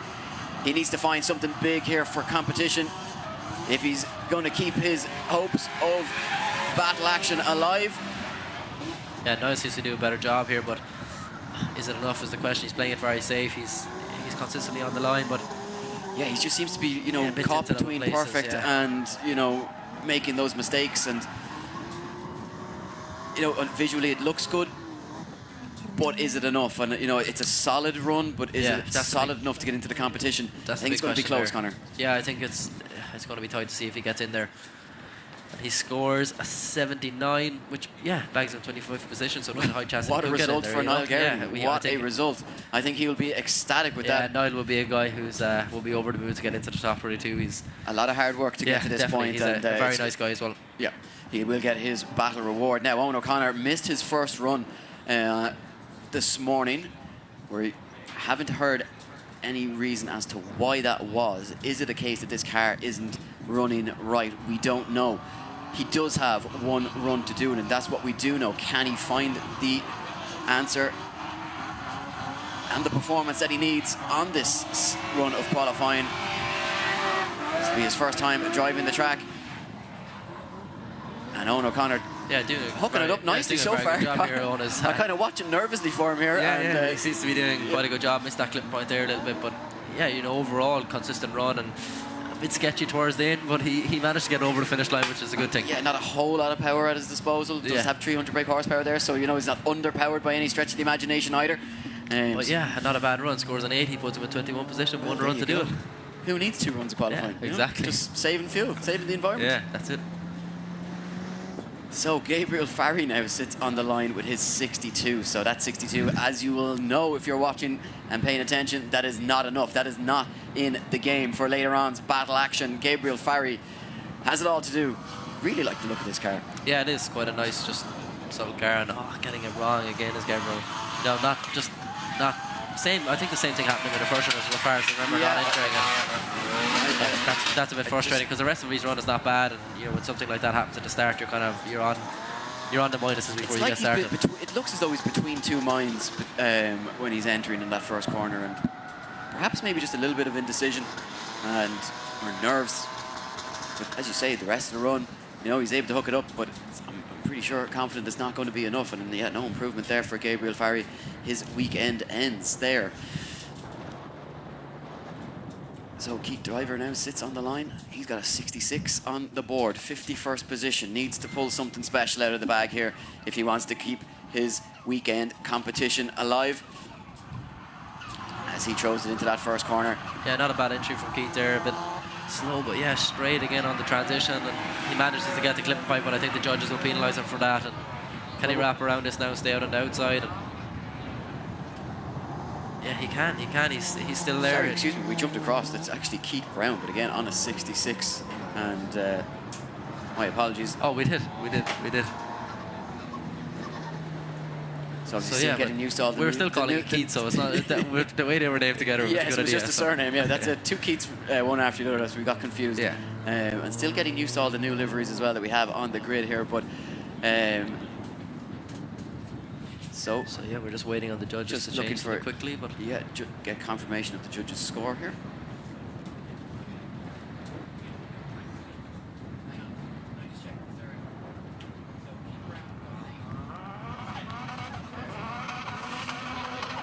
So there we go, just to announce then for Keith Brown, that was a score of 80, so 21st position. Apologies for the confusion there, as Keith Diver now leaves the line and is making an attack at the circuit for his second run of qualifying. A 66 on the board for him. Yeah, Keith not doing a bad job there, but getting caught up places there in the transition. I think it's definitely an improvement, but I'm not sure if it's going to be enough to be safe inside the top 32. But yeah, he's getting around the finish line and manages to wrap around the last clip point there. Yeah, some really impressive driving, I have to say, this morning in this qualifying session. You know, we obviously do need to drop it down to 32 drivers, but even a lot of the guys that are missing out on those spots have shown that they are very capable. Keith Diver showing that he is capable to get himself into the top 32 with a 79, 28 position. As we start to run out of drivers, that's looking a lot safer than it would have for a driver who was jumped into 28 position a little bit earlier. Yeah. Now, Magic Blajewski sits on the line, 69.7 on his first run, 47 position. Can he find some magic, the Monaghan man? As he throws caution to the wind here through the first corner. A very steady driver on his day. But again, the nerves of competition just makes a big difference. For Magic, and you know, if he can keep it going the way he's going, he won't have a bad score on the board and manages to wrap it around. Can he stay out there? A little bit of a correction, but yeah, he's still there. He's taking all the clipping points here and playing with the gravel or the dirt again as he transitions into the last corner. But not a bad job, Eddie, from Magic there, and he gets it over the finish line. No, I think and maybe a very will be an improvement. experienced spotter in Chris Brady that he has with him as well on his team, which is going to be huge for him. I mean, the importance, particularly when you're starting out, of having an experienced spotter who's competed at the highest level. And Magic scores an 81.3. The team would be delighted. Magic would be delighted. 14th position, and that is more like it. That's the talent that we spoke about earlier on. That's the standard that we spoke about earlier on when he was out for his first run. Now, we saw Andy Howard, you said, one of the most exciting runs that you had seen all day, but he had that zero. Yeah, it was just. So Can I think he pull it all together? Look at this. He's not going cautious. He's coming for it here, Connor. This is like a Jack Shanahan-esque entry here. Yeah, not a bad job so far from Andy. Oh, see, this is what I'm saying. He has no other choice to drive absolutely pinned everywhere because the power isn't in that car. And I think the unfortunate thing here is that he's trying to put on a show and dial on big angle, but with the lack of power, you have to be a little bit straighter as you go around the circuit and drive a little bit smarter, I suppose. We see Alan Hines utilise that very well. Using the power of the car that he has. He might not always be able to put on the big angle like the likes of Jack, yourself, or Dwayne, but he's very steady, knows his line, and knows how to keep the momentum going in the car. So maybe something that Andy Howard could utilise and learn from going forward, but nonetheless, certainly very entertaining to watch and very enjoyable. Now, David Anderson leaves the line, or gets ready to leave the line. Dave Anderson from Carrickfergus, in his M3, 300 brake horsepower. Sits outside that top 32 after the first run of qualifying. Can he get it right though this time around? Yeah, same again, transitioning early, watches him wide, and he's not going to have the perfect line down the hill now, so yeah, not the line what David wanted to be on here, and sitting outside the top 32 right now. It's a nervous weight. I don't think this run is going to be enough to put him safe into the top 32 so far, so yeah, maybe not the weekend what he was hoping for, but he managed to put a run together, but I can't see it being improvement, Eddie.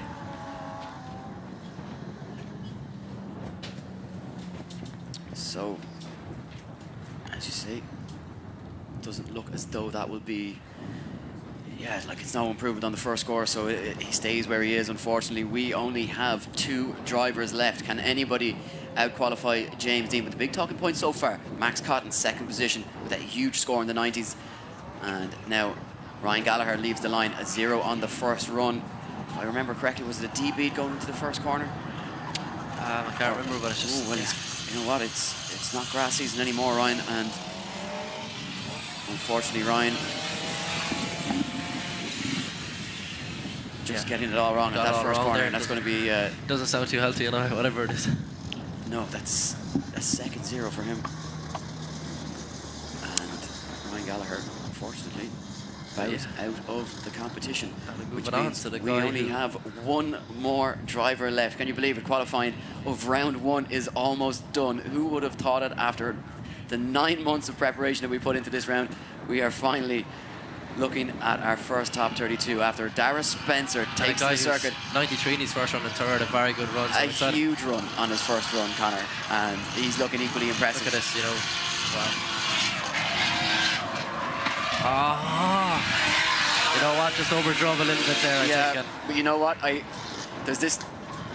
think if I was in his position and I was sitting on that start line with a 93 on my first run and I knew James Dean had scored a 98, you're not going to get many chances to out-qualify James Dean, so you're going to push it that little bit harder. So yeah, definitely a very good first run there from Dara, and he's in a really good position going into the battles. Third 93s is a really good position to be in. So yeah, James Dean is our top qualifier, and once again. Yes, so with that score of 98, James Dean does top qualifying at round 1 of the Irish Drift Series live here from Mondello Park.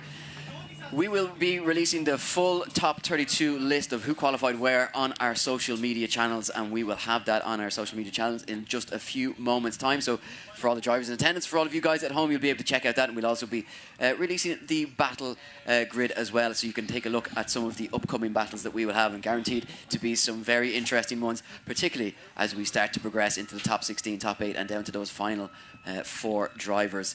We will be back on your screens at 2:30, so 2:30 we will be returning for our top 32. Join us then on Facebook and YouTube, and until then, that's it from me and from Connor. COVID-19 has impacted all of our lives, and here at the Irish Drift Series we are no different. For the first time in Irish drifting history, the doors of Mondello Park are closed to the public. That means the only way for you to check out all of our events will be by tuning in online to our live stream broadcast.